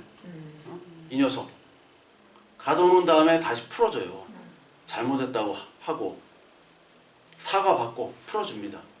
그래서 교황이 분할 거 아니에요. 클레멘스 7세가. 그래서 형, 미켈란젤로 형 좀 와봐. 웬마 해가지고 야, 그림 좀 그려. 이 카를 5세 이놈의 자식 심판 받을 거야. 그림 좀 그려요. 최후의 심판을 그린 거예요. 이 위쪽은 그 율리우스라는 그 전전 교황이 부탁을 한 거고, 그때부터 그리기 시작한 거고, 최후의 심판은 그 후에 클레멘스 7세가 부탁을 한 겁니다. 최후 심판 때 그리라고 했는데 클레멘스가 좀 만족하지 못했어요. 맨날 다 벗은 사진만 있고, 그 카를 5세 그놈의 자식 얼굴을 좀 그려야 되는데 그건 안 그리고, 그래서 맨날 싸웠어요. 왜? 교황하고 같이 자랐으니까 좀 싸움만 하잖아요. 미켈란젤로는. 네. 이게 최후의 심판, 이게 천지창조. 이제 종교개혁으로 넘어갑니다. 종교개혁이 너무나 중요해요. 역사적으로. 종교가 있던 없던. 종교개혁을 통해서 사실 프랑스 혁명까지 나오는 거예요. 종교개혁. 존 위클리프라고 영국에서 종교개혁을 했고, 이 사람이 성경을 사실 처음으로 번역했습니다. 사실 캐톨릭은 성경이 그렇게 중요하지가 않아요. 캐톨릭은 뭐가 중요하느냐? 미사가 더 중요합니다. 의식이 더 중요해요. 그래서 캐톨릭 성당과 개신교 교회 완전히 차이가 있죠. 캐톨릭 교회는 제대와 제의가, 캐톨릭 그 건축에는 제대와 제의가 중요해요. 제대와 제의. 제대라는 게 있고 제의라는 게 있습니다. 캐톨릭 성당을 보면요, 그림을 못 그려요. 제가 보통 이런 식으로 돼 있다고 그랬죠? 이런 식으로. 보통 이렇습니다. 성당이 십자가 모양. 여기가 입구입니다. 여기가 입구. 입구. 근데 한국 성당은 사실 그렇지가 않아요. 한국. 근데 외국 성당은 다 이런 십자가 쭉 들어가는 겁니다. 여기에 알타라고 제대라는 거라고 해요. 제대. 우리나라 말로. 여기가 가장 중요한 곳입니다. 그리고 여기를 제의라고 해요. 제의. 그 다음에 여기는 이제 회중석입니다. 회중석. 크게. 회중석을 네이브라고 합니다. 네이브. 우리가 해군이 뭐죠? 해군? 네이비. 네이브가 사실 배란 뜻이에요. 배란 뜻인데 왜 배냐? 성경에 보면 노아의 방주 그런 게 있죠. 배. 여기에 앉아있는 회중들은 배 탄 사람들이고, 배를 운전하는 사람들은 바로 여기 그리스도, 예수가 운전하는 이 배에 우리가 탔다라고 얘기하는 거예요. 그렇게 건축을 하는 겁니다. 보통 건축을. 이거 제의는 생추어리라고 하는데, 생추어리, 알타, 생추어리, 네이브, 이 세 개가 가장 중요해요. 그러니까 캐톨릭 교회는 의미가 있단 말이에요. 이렇게. 왜 의미가 있느냐? 제의가 중요하기 때문에. 제의. 성경의 어떤 그런 말씀보다 이 의식이 더 중요해요, 사실. 그래서 이 의식에 맞춰서 건축을 하는 건데, 개신교 교회는 아무것도 없어요. 네, 아무것도 없어요. 개신교 교회가. 왜? 거기는 설교가 중요해요. 설교. 그러니까 제가 옛날에 뭐 부목사로 있었을 때 교회 건축을 하는데 제가 제안을 했어요. 이런 의미를 좀 담자. 근데 제2의 의미보다도 어떠한 의미를 좀 담아서 건축을 해야지 되지 않겠느냐. 근데 뭐 네가 뭘 아냐 그러고 뭐 그래서 뭐 묵살이 됐는데, 이런 의미가 뭐냐면 바로 성전에 보면 그 성막 시대 때도 마찬가지고 이 성경에는 하나님을 모시는 그 전에 성소와 지성소라는 게 있죠. 성소는 거룩한 장소, 지성소는 더 거룩한 장소라는 거예요. 그거를 나타내는 거예요, 사실 이게. 그리고 여기는 배. 예수님도 계속 베드로가 어부였죠. 배 타고 많이 다니셨어요. 갈릴리 바다를 배 타고. 예수님이 키를 잡은 거예요. 배의 키를. 막 폭풍우가 불고 했을 때 선원들은 다 막 제자들은 벌벌벌 떨었을 때 예수님이 바람을 잠잠케 하시고 그런 장면들이 있죠. 이 예수님의 장면 그리고 구약에 있는 모든 것들을 건축으로 나타낸 게 캐톨릭 교회다. 왜? 제의가 더 중요하기 때문에. 의식이 더 중요하기 때문에. 근데 개신교 교회는 설교단만 딱 있어요. 아무것도 없어요. 그런 장소를 중요하지 여기 않습니다. 개신교는. 장소는 어떤 장소든 마찬가지로 교인 한 명 한 명 이게 있으면 그게 거룩한 장소라고 보는 거예요. 개신교는. 근데 캐톨릭은 장소를 더 중요시 여기죠. 공간을. 이게 얀 후스라고 체코 그 프라하 시내 가면 바칠라프 광장이라고 있습니다. 바칠라프. 그 바칠라프 광장에 얀 후스의 동상. 이 사람도 화형을 당해요. 종교개혁을 부르짖다가. 그러니까 이 100년 전 인물이에요. 그 루터보다. 이전의 종교개혁을 얘기했어요. 그러니까 교황에 대한 것, 캐톨릭 교회에 대한 이런 것들을 개혁해야 된다.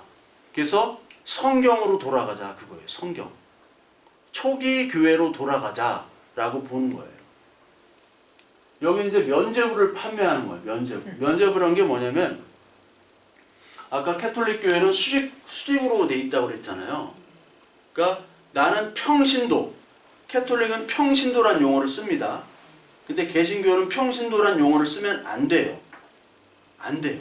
평신도란 용어는 없어요, 원래. 근데 옛날에 어떤 목사님이 평신도를 깨운다 그런 책이 막 유행해가지고 이건 캐톨릭 용어입니다. 평신도가 있고 일반 사제가 있고 추기경 교황 이렇게 나눠져 있잖아요. 평신도는 내가 죄를 사할 수 있는 권한이 없다고 보는 거예요. 근데 신부님은 3명은 구원할 수 있어. 그걸 사는 거예요. 여기 신부 이름을 적는 거예요. 신부 어떤 신부는 유명한 신부인데 10명. 네 가족 몇 명이야? 15명인데 여기 10명 하고 다른 신부 5명짜리 신부 하나 적어줄게. 그렇게 파는 거예요. 어느 교황 때? 레오 10세 때. 레오 10세.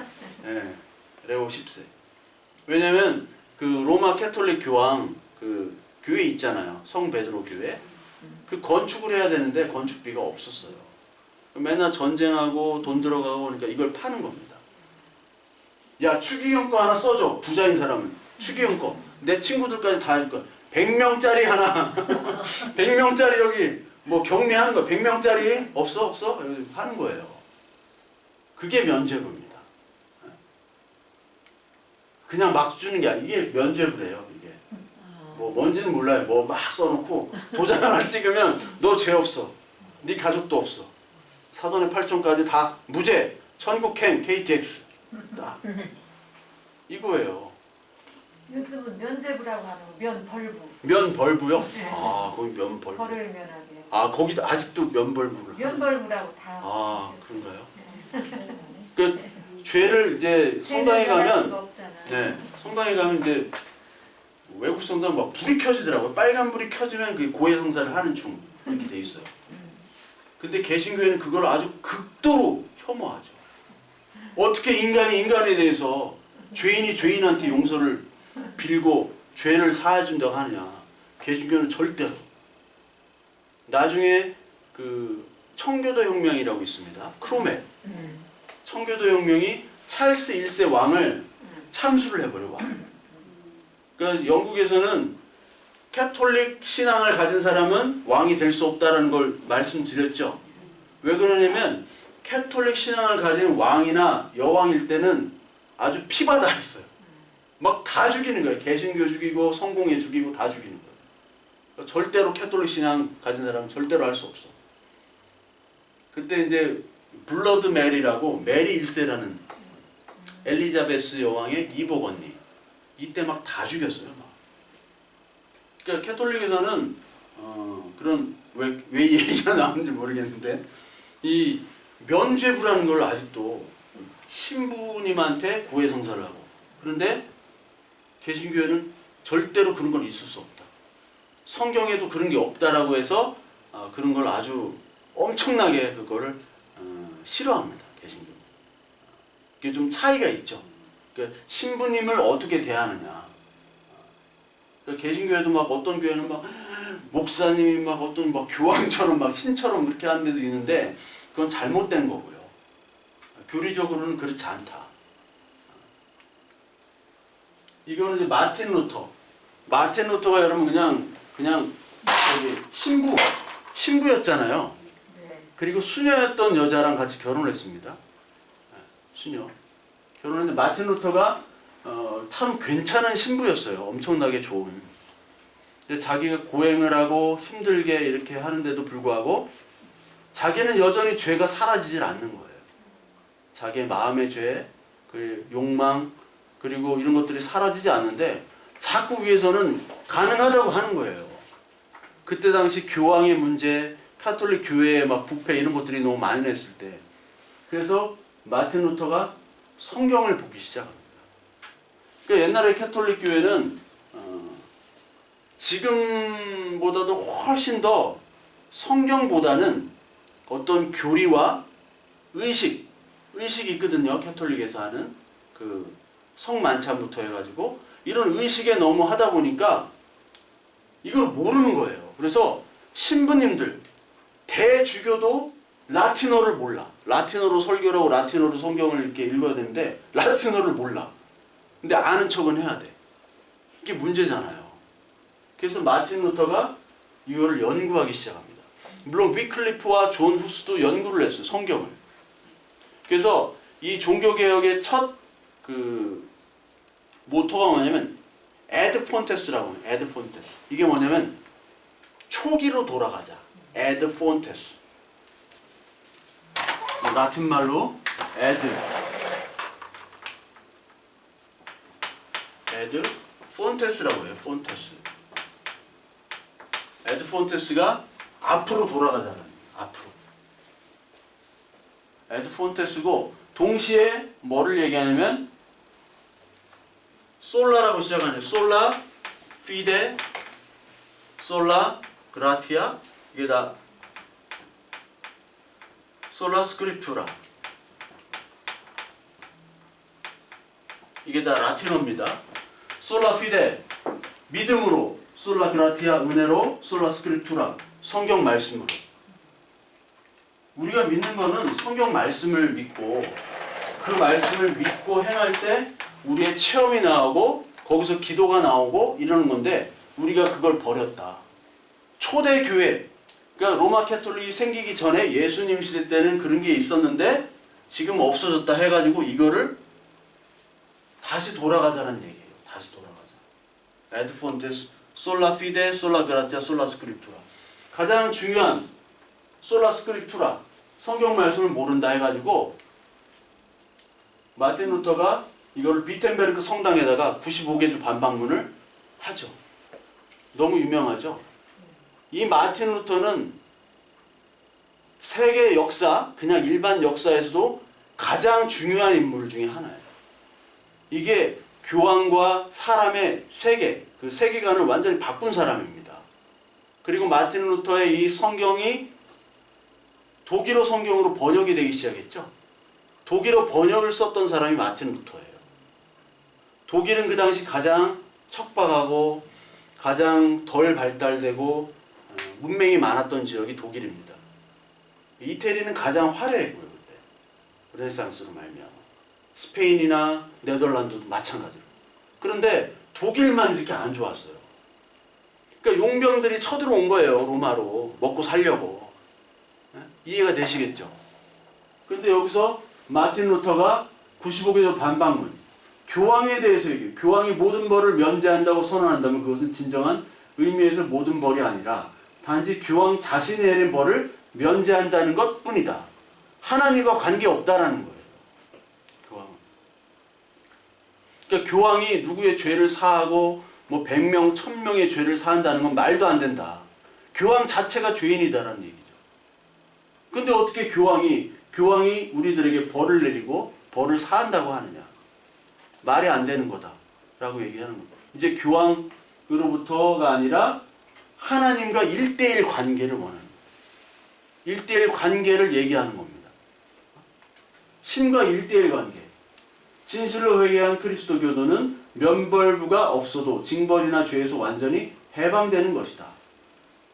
그러니까 사람에게 죄를 구하고 사람에게 면벌부를 받는 것이 아니라 하나님과 1대1 관계에서 죄를 사함받고 그리고 내가 지은 죄를 그 당사자에게도 사함을 받아야겠죠. 동시에. 그게 될 때 사함을 받는 것이다. 그리고 사함을 받은 후에는 내가 진실로 그 삶을 살아야겠죠. 예. 아유, 하나님이 뭐 회개했으니까 뭐 하나님 용서해 주셨어 하고 마음대로 살면 안 되겠죠. 예. 여기 반박문에 또 있어요. 5, 6, 7 뭐 가난한 사람들을 도와주고 필요한 꾸어주는 게 면제증을 하는 것보다 선한 일이다. 교황 하나님께서 죄를 사야 한다는 것을 시인하는 것 이외에는 어떤 죄든 사할 힘이 없다. 이거죠. 이거를 통해서 종교를 개혁하고자 한 거예요. 그리스도인으로 하여금 위안에 의해서 오히려 많은 고난을 통해서 하늘나라에 들어가는데 더욱 깊은 신뢰를 가지게 하라. 의인은 고난이 많다. 근데 이거를 이제 교황에 반대하는 그런 제후들, 그런 사람들이 숨겨줬습니다. 마틴 루터를. 마틴 루터가 이런 독일어 성경을 할 수 있었던 것은 구텐베르크, 금속 출판. 우리나라 금속 출판은 1234년도에 만들었잖아요. 근데 그거를 해도 쓸 일이 없어. 한문으로 해야 읽을 수가 없어요. 귀족들만을 위한 거. 근데 독일어로 번역을 했다는 게 중요해요. 독일어로 번역을 하니까 이게 찍어내니까 이게 지식이 흘러나가는 거죠. 지식이 출판되는 거예요. 지금처럼 인터넷으로 막 모든 지식이 보급되고 아, 교황이 왜 틀렸냐? 왜 종교개혁을 해야 되느냐? 사람들이 깨어나기 시작하는 거예요.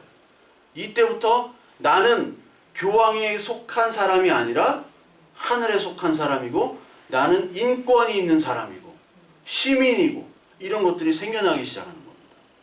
그러니까 마틴 루터가 얼마나 중요한 인물인지 아시겠죠? 캐톨릭을 대항한 인물이 아니라 마틴 루터는 세계를 변화시킨 인물이에요. 세계를. 전 세계를 그냥 유럽을 통합시킨 사람이 마틴 루터입니다. 이게 뭐 쭉 나옵니다.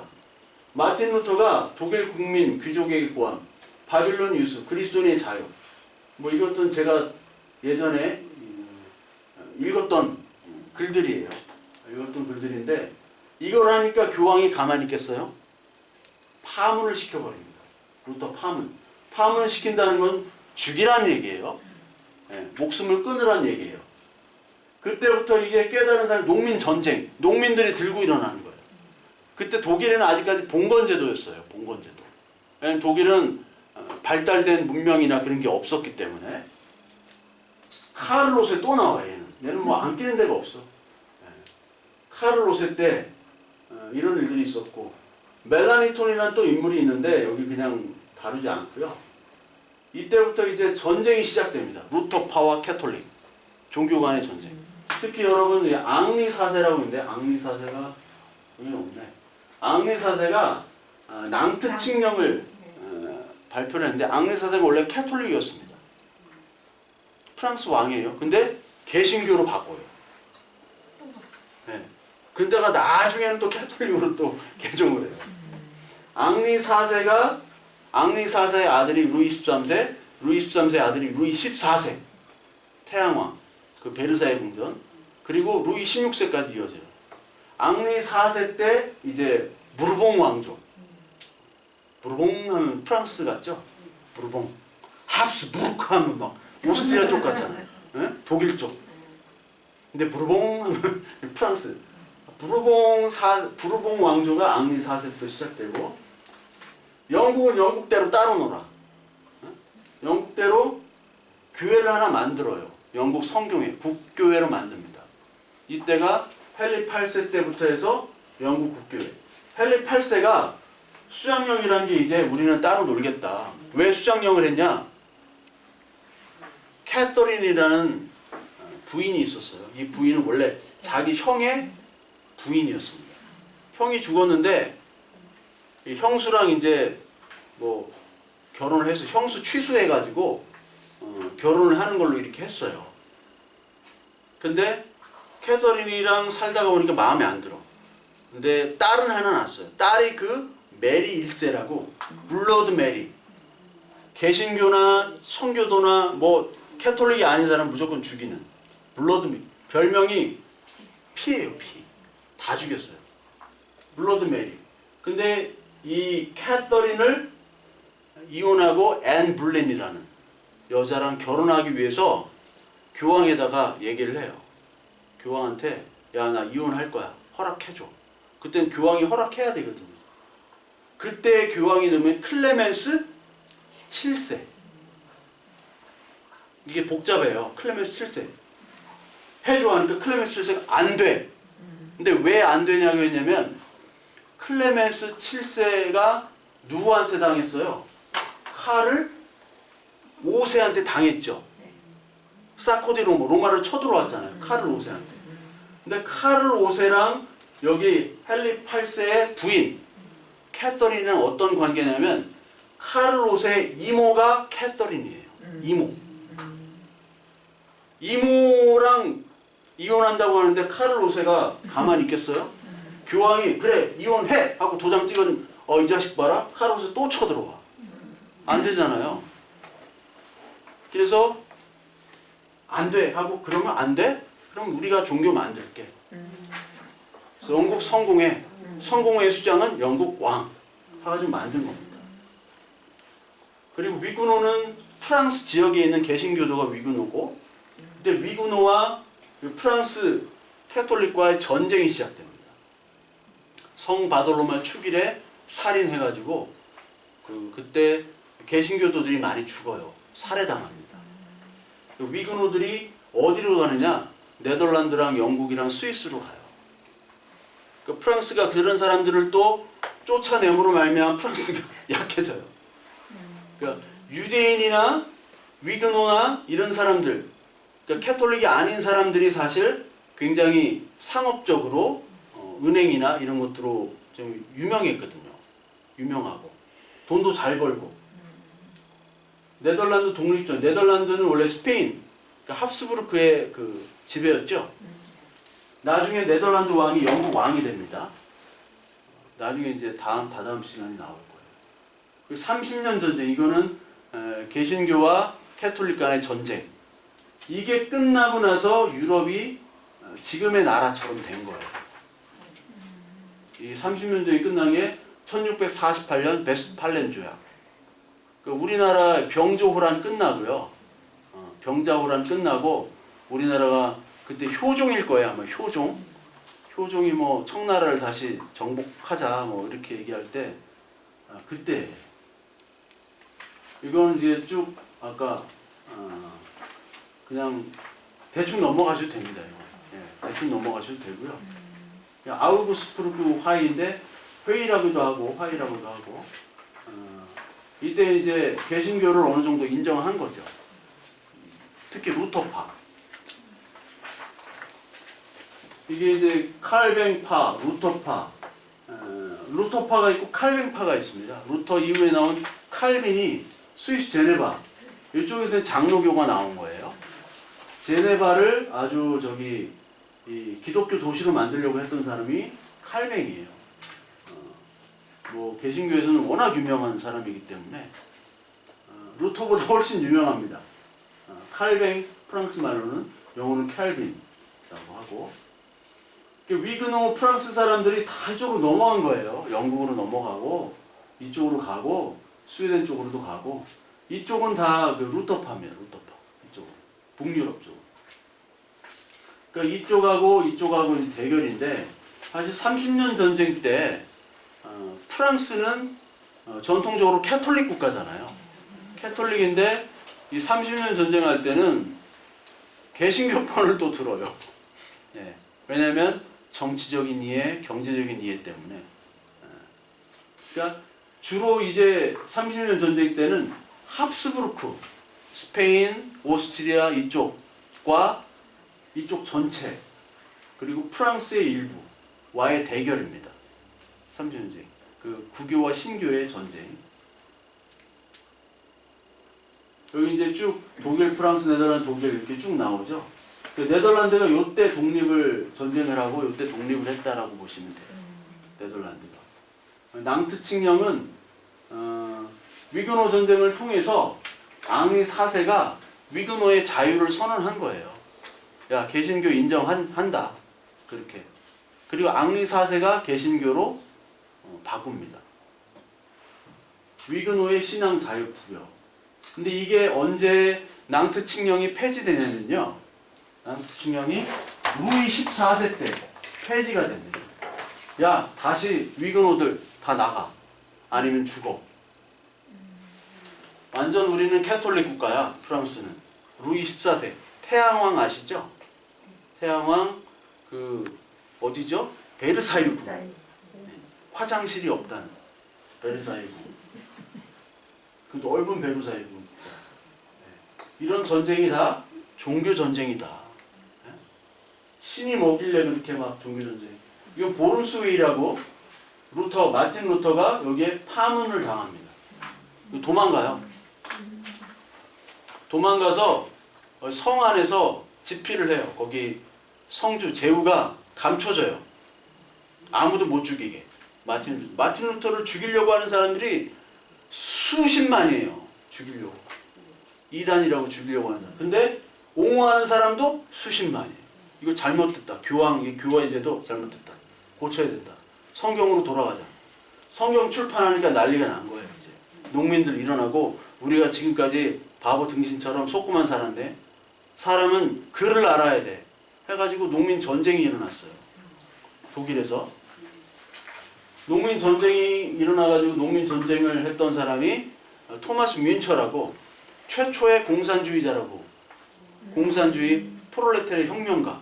토마스 뮌처도 목사지만 마틴 루터와 같이 했지만 마틴 루터는 귀족 편을 들었어요. 그래도 전쟁까지 해가지고 귀족들을 죽이진 말자. 근데 토마스 뮌처는 다 죽여야 돼. 계급혁명을 이뤄야 돼. 평등으로 가야 돼. 이렇게 한 사람이 토마스 뮌처고요. 칼뱅, 기독교 강요라는 게 책이 저도 뭐 여러 책을 읽어봤지만 이 정도의 그 퀄리티와 깊이 있는 책이 별로 없습니다. 기독교에 대해서 나온. 그러니까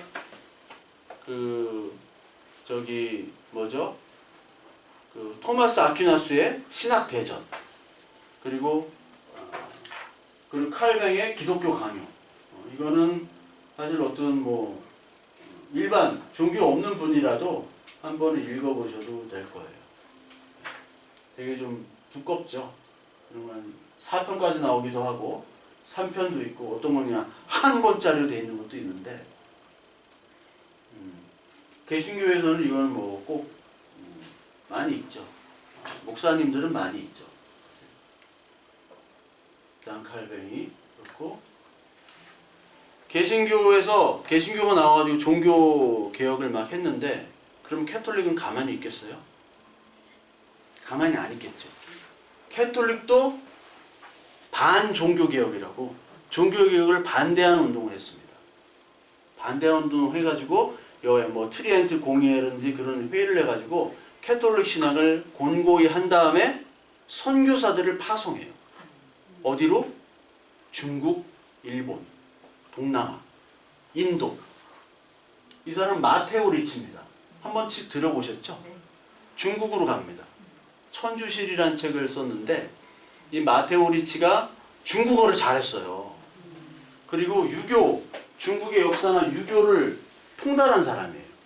그래서 중국에서 인정을 받았습니다. 그래서 왕들도 교육을 시키기도 하고 왕자들을. 그리고 이 사람에 이어서 아담 쉘이라는 사람이 있어요. 아담 쉘. 아담 쉘이라는 사람인데 이 아담 쉘이 중요한 거는 이 사람 청나라에 있었는데 이 사람 밑에서 인조의 그 아들인 소현세자가 8년간 교육을 받아요. 병자호란으로 끌려갔거든요. 소현세자가. 끌려가서 8년간 교육을 받고 내가 한국에 돌아가면 이런 서양 문물과 과학과 이런 학문들을 전파해서 강한 나라로 만들겠다 해가지고 돌아간 다음에 얼마 안 돼서 독사를 당하죠. 왜냐면 그게 위험한 생각인 거예요. 위험한 사상. 그래서 독사를 당해요. 소현세자가. 그리고 둘째인 복림대군이 왕위에 오르죠. 효종으로. 신하들이 안 쳐요. 효종으로. 야 청나라 복수하자. 복수할 힘이 없는데 복수하자고 하다가 꺾가닥 죽어요. 효종이. 그 다음에 숙종이 나오는 효종은 숙종. 숙종하면 누구죠? 장희빈. 장희빈이 나오고. 이게 프란시스 사비에르라고 이 사람이 엄청나게 유명한 사람입니다. 이게 프란시스 사비에르가 반종교개혁에 가장 유명한 어떤 사람이 갑자기 제가 이름을 잊어버렸는데 하여튼 그 프란체스코 수도에 파송이 된 선교예요. 사비에르. 이 사람이 인도에서도 설교하고 일본까지 갑니다. 일본 중에 사람들이 많이 세례를 받아요. 이때 임진왜란 전 때입니다. 이게 임진왜란 전 때. 프란시스 사비에르. 프란시스 사비에르가 이제 이렇게 가는 거예요. 여기서부터 이렇게 가요. 여기 말라카 말레이시아 있고 여기 일본까지 가죠. 마카오, 류쿠 제국이라고 오키나와의 이름이 류쿠입니다. 류쿠 왕국이라고. 말라카 여기 말라카가 지금 말레이시아예요. 말라가라고 있어요. 말라카. 그리고 인도네시아도 가고 인도도 가고 여기서 이제 돌아오는 겁니다. 프란시스 사비에르. 이때가 1500년대, 40년대 임진왜란 전이죠. 그러니까 일본의 전국 시대예요. 막 전쟁터예요. 일본이 전쟁터 할 때. 오다 노부나가가 이제 통일하기 전 그때. 이게 말라카라는 말레이시아 쿠알라룸푸르에서 한 2시간 반 정도 차 타고 가면요 말라카가 있습니다. 여기 꼭 가면 쿠알라룸푸르나 말레이시아 쪽 가면은 한번 가보세요. 좋아요. 여기가 가장 유명한 말라카 제국인데 정화 장군이라고 하는 정화.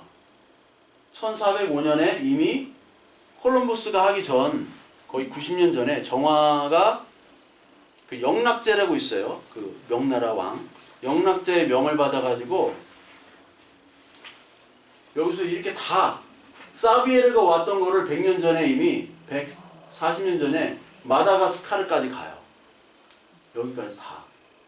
그게 끝이야. 중국이 만약에 바다를 여기 정복했으면 중국은 큰 나라가 됐을 텐데 중국은 바다의 중요성을 몰랐어요. 정화는 여기까지. 말라카. 이거 안 찍으려고 그랬는데 이게 프란시스 사비에르 동상이고 사비에르 교회 말라카에 있는 교회입니다. 여기에 안지로라는 인물이 있어요. 안지로. 일본 사람입니다. 안지로를 교육시켜서 같이 일본으로 가요. 거기서 전도를 해요. 그래서 이게 불멸의 장군 이순신 KBS 드라마인데 이 십자가가 있네요. 십자가가 있어요. 왜 십자가가 있을까요? 십자군인가요? 네. 이게 소서행장 코시니 유키나가라는 장군이 있습니다. 이 사람이 일본에서 한국으로 올 때 선봉장이었어요. 우리나라 임진왜란. 그래서 부산성을 점령하고 치고 나갔던 사람입니다. 이 코시니 나카유키가 바로 이 사비에르로부터 사비에르 직접 받은 건 아니지만 그때 전해진 그 캐톨릭 신앙을 가지고 세례를 받아요. 아우구스티누스라는 세례명으로. 그래서 이걸 가지고 가는 거예요. 이거를 소서행장. 소서행장 되게 유명한 장군입니다. 1순위예요. 그리고 가등청정이라는 가또 기요마사라고 있어요. 가또 기요마사 둘이 그 가장 유명한 장수가 쳐들어온 거예요. 둘이. 토요토미 이데이쇼 명을 받고. 나중에는 이게 그 임진왜란이 끝나고 일본은 다시 전쟁을 하죠. 세키가하라 전투라고 있는데 거기서 그 도요토미 아니 그 도쿠가와 이에야스파랑 그 도쿠가와 이에야스 반대파랑 전쟁을 해서 도쿠가와 이에야스가 이기죠. 도쿠가와 이에야스가 이기는데 사실 이 소서행장은 반대파에 섰어요. 그래서 그 가등청정 같이 장수로 왔던 가등청정은 도쿠가와 이에야스 편에 서고. 근데 이 사람이 져가지고 할복하라고 해요. 거기서 할복 자살해. 근데 할복을 안 해요. 왜 안 할까요? 캐톨릭 신앙이기 때문에 자살하면 안 돼요. 그래서 나는 할복을 안 하고 니들이 죽여라 해가지고 목을 자르고 목을 걸어놓는 게 효수라고 하거든요. 효수를 당합니다. 이 십자가 이런 붓기가 있는 거예요. 이게 다 저기 일본 임진왜란 때 자기 부대 깃발이거든요.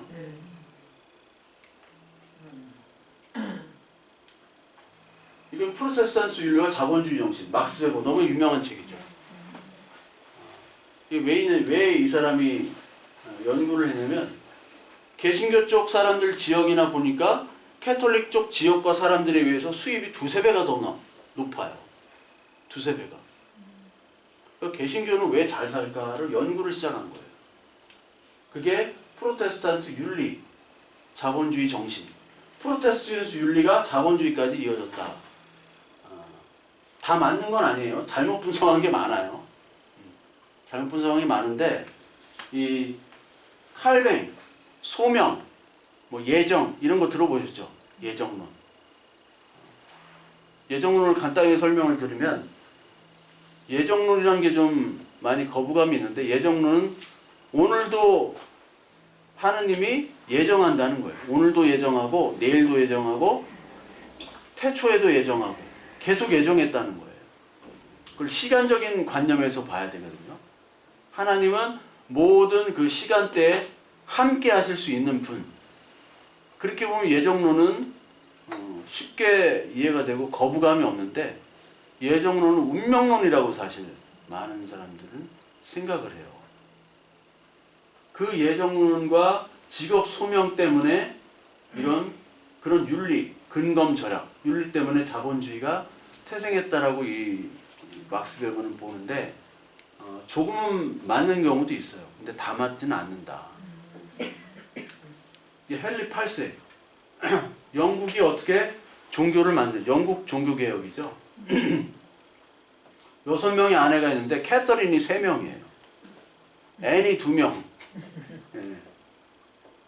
이게 이런 드라마로 보시면 더 좋을 거예요.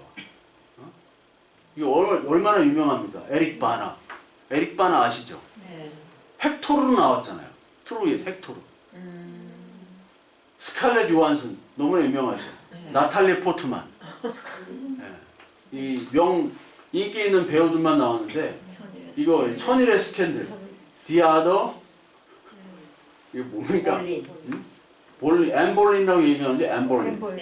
엠볼린 걸. 네. 이거 뭐 어디 영화 있으면 한번 보세요. 네. 천일의 스캔들.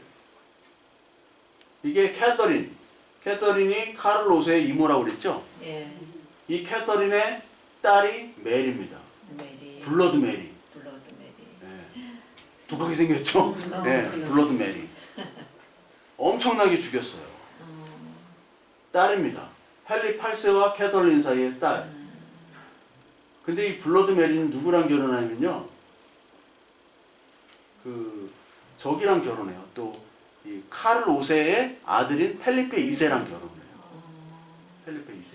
펠리페 2세는 근친 결혼이네. 다 근친이에요. 펠리페 2세는 엘리자베스한테도 또 청혼해요. 메리가 죽은 다음에. 근데 엘리자베스는 나는 영국과 결혼했다 하고 거절하죠. 예. 이게 엠볼린, 엘리자베스 여왕 엄마고, 엄마를 죽인 다음에 시녀, 제인 시모, 시녀긴 한데 귀족 출신이에요.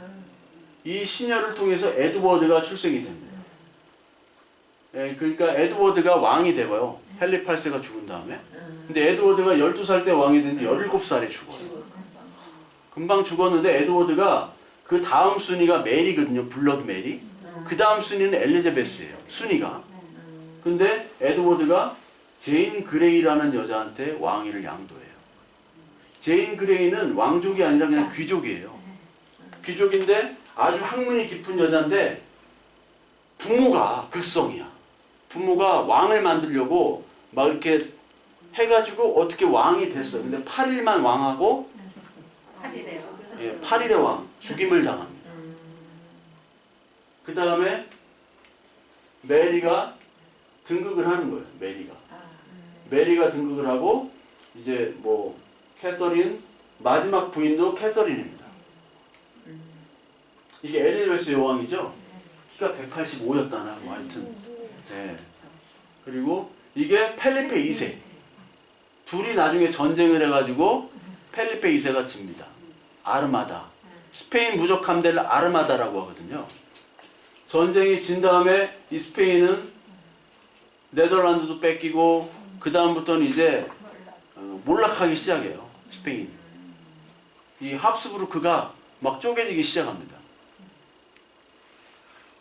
이게 합스부르크 왕가의 그 유전병, 턱. 이게 합스부르크 왕자들이에요. 다. 왕들. 근친 결혼 때문에. 근데 여기서 유일하게 살아남은 여자가 마리아 테레지아. 마리아 테레지아만 이 턱이 유일하게 살아남았어요. 이쁘네. 예. 마리아 테레지아가 이렇게 늙어서는 이렇게 아주 훌륭한 왕이었어요. 마리아 테레지아가. 이게 절대 왕정 시대에 나오는데 마리아 테레지아의 딸이 마리 앙뚜아네트, 프랑스로 시집 보냈거든요. 이게 합스부르크 왕가입니다. 프랑스로 시집 보내가지고 루이 16세랑 같이 처형당하죠. 프랑스 혁명 때 자기 딸 처형당합니다. 그 앙리 4세, 아까 그 낭트 칙령으로 개신교 위그노를 자유를 줬던, 그리고 자기가 개신교도로 개종을 했다가 다시 또 캐톨릭으로 갔고. 근데 낭트 칙령을 폐지한 게 바로 루이 14세예요. 레깅스의 창시자. 레깅스만 보지 마. 얘가 14살 루이 14세구나. 그리고 이건 성 바돌롬에 죽일 때 이렇게 개신교도를 죽이는 겁니다. 개신교도들을 다 죽여요. 불러 모으게 한 다음에 같이 축제하자고 한 다음에 다 죽여서 이제부터 전쟁이다 해가지고 계속 전쟁을 하는 거예요. 이게 30년 전쟁으로 이어집니다. 30년 전쟁의 전쟁터는 다 독일이에요. 이쪽. 언제나 강대국이나 제국들의 전쟁은 자기 영토에서 하지 않습니다. 예. 청일 전쟁 어디서 했죠? 우리나라에서 했어요. 러일 전쟁 우리나라 바다에서 했어요. 다 그쪽에서 하는 거예요. 다 전쟁은. 여기 이게 개신교 지역, 이쪽이 다 개신교 지역, 성공회죠. 이쪽은 저기 이쪽 땅이 다 합스부르크 왕가 땅이니까 이쪽이 다 합스부르크 땅이에요. 베스트팔렌 조약으로 이제 끝나는 겁니다. 이때부터 근대가 시작이 되는 거예요. 그러니까 베스트팔렌 조약까지 끝내고 이제 구교, 신교 알아서 자유롭게 니들의 영주에 속한 종교를 따라가고 그 나라에 속한 종교가 그때도 아까까지 봉건적인 요소가 있었어요. 그래서 그거를 원하지 않으면 네가 자유롭게 떠나라. 네가 원하는 종교를 가진 지역으로. 그게 베스트팔렌 조약으로 끝이 나는 게 1648년입니다. 이때까지 이제 끝나고 르네상스와 종교개혁이 끝나는데 특히 종교개혁과 르네상스가 근대로 이어지는 아주 큰 물결이고 중요한 운동이었다는 거예요. 근대로 이어지는. 그 종교개혁은 종교에 머무르는 게 아니라 사회를 바꾸는 운동입니다. 르네상스는 머리만 깨우게 했는데 종교개혁이라는 건 몸까지 행동하게 만든 거예요. 그렇죠. 몸까지. 전쟁하고 그때부터 영토가 이제 지금의 유럽의 어느 정도 영토가 나눠지게 된 겁니다. 그래서 오늘은 여기까지 하고 다음 주 이제 대항해 시대와 절대 왕정. 절대 왕정의 루이 14세 그리고 영국 프랑스에 있는 그런 절대 아까 마리아 테레지아 또 절대 왕정이고요. 독일에서 이제 절대 왕정 그 프로이센이라는 나라가 나타나기 시작합니다. 독일에서. 그래서 왕들끼리 이제 절대 왕정이 뭐냐면 왕은 하나님으로부터 이 왕의 권한을 받았다라는 게 절대 왕정이고요. 거기에 또 시민들이 반발을 하죠. 무슨 네가 하나님도 받았네. 그럼 우리는 시민이라는 권리를 신이 안 줬냐? 해가지고 또 대결하는 겁니다. 그래서 서로 싸우고 죽이고 거기도 또 신이 연관되어 있죠. 그래서 프랑스 혁명이 일어나. 프랑스 혁명이 일어나니까 왕을 죽이잖아요. 이제 막. 그러니까 합스부르크 이런 데는 안 되겠다 해가지고 프랑스랑 전쟁을 일으킵니다. 그때 프랑스가 엄청난 막 혼란이 일어나요. 그걸 평정했던 사람이 나폴레옹. 나폴레옹이 프랑스뿐만 아니라 유럽을 다 접수를 하니까 또 독재로 가죠. 독재를 가다 보니까 이제 안 되겠다. 다시 왕으로 가자.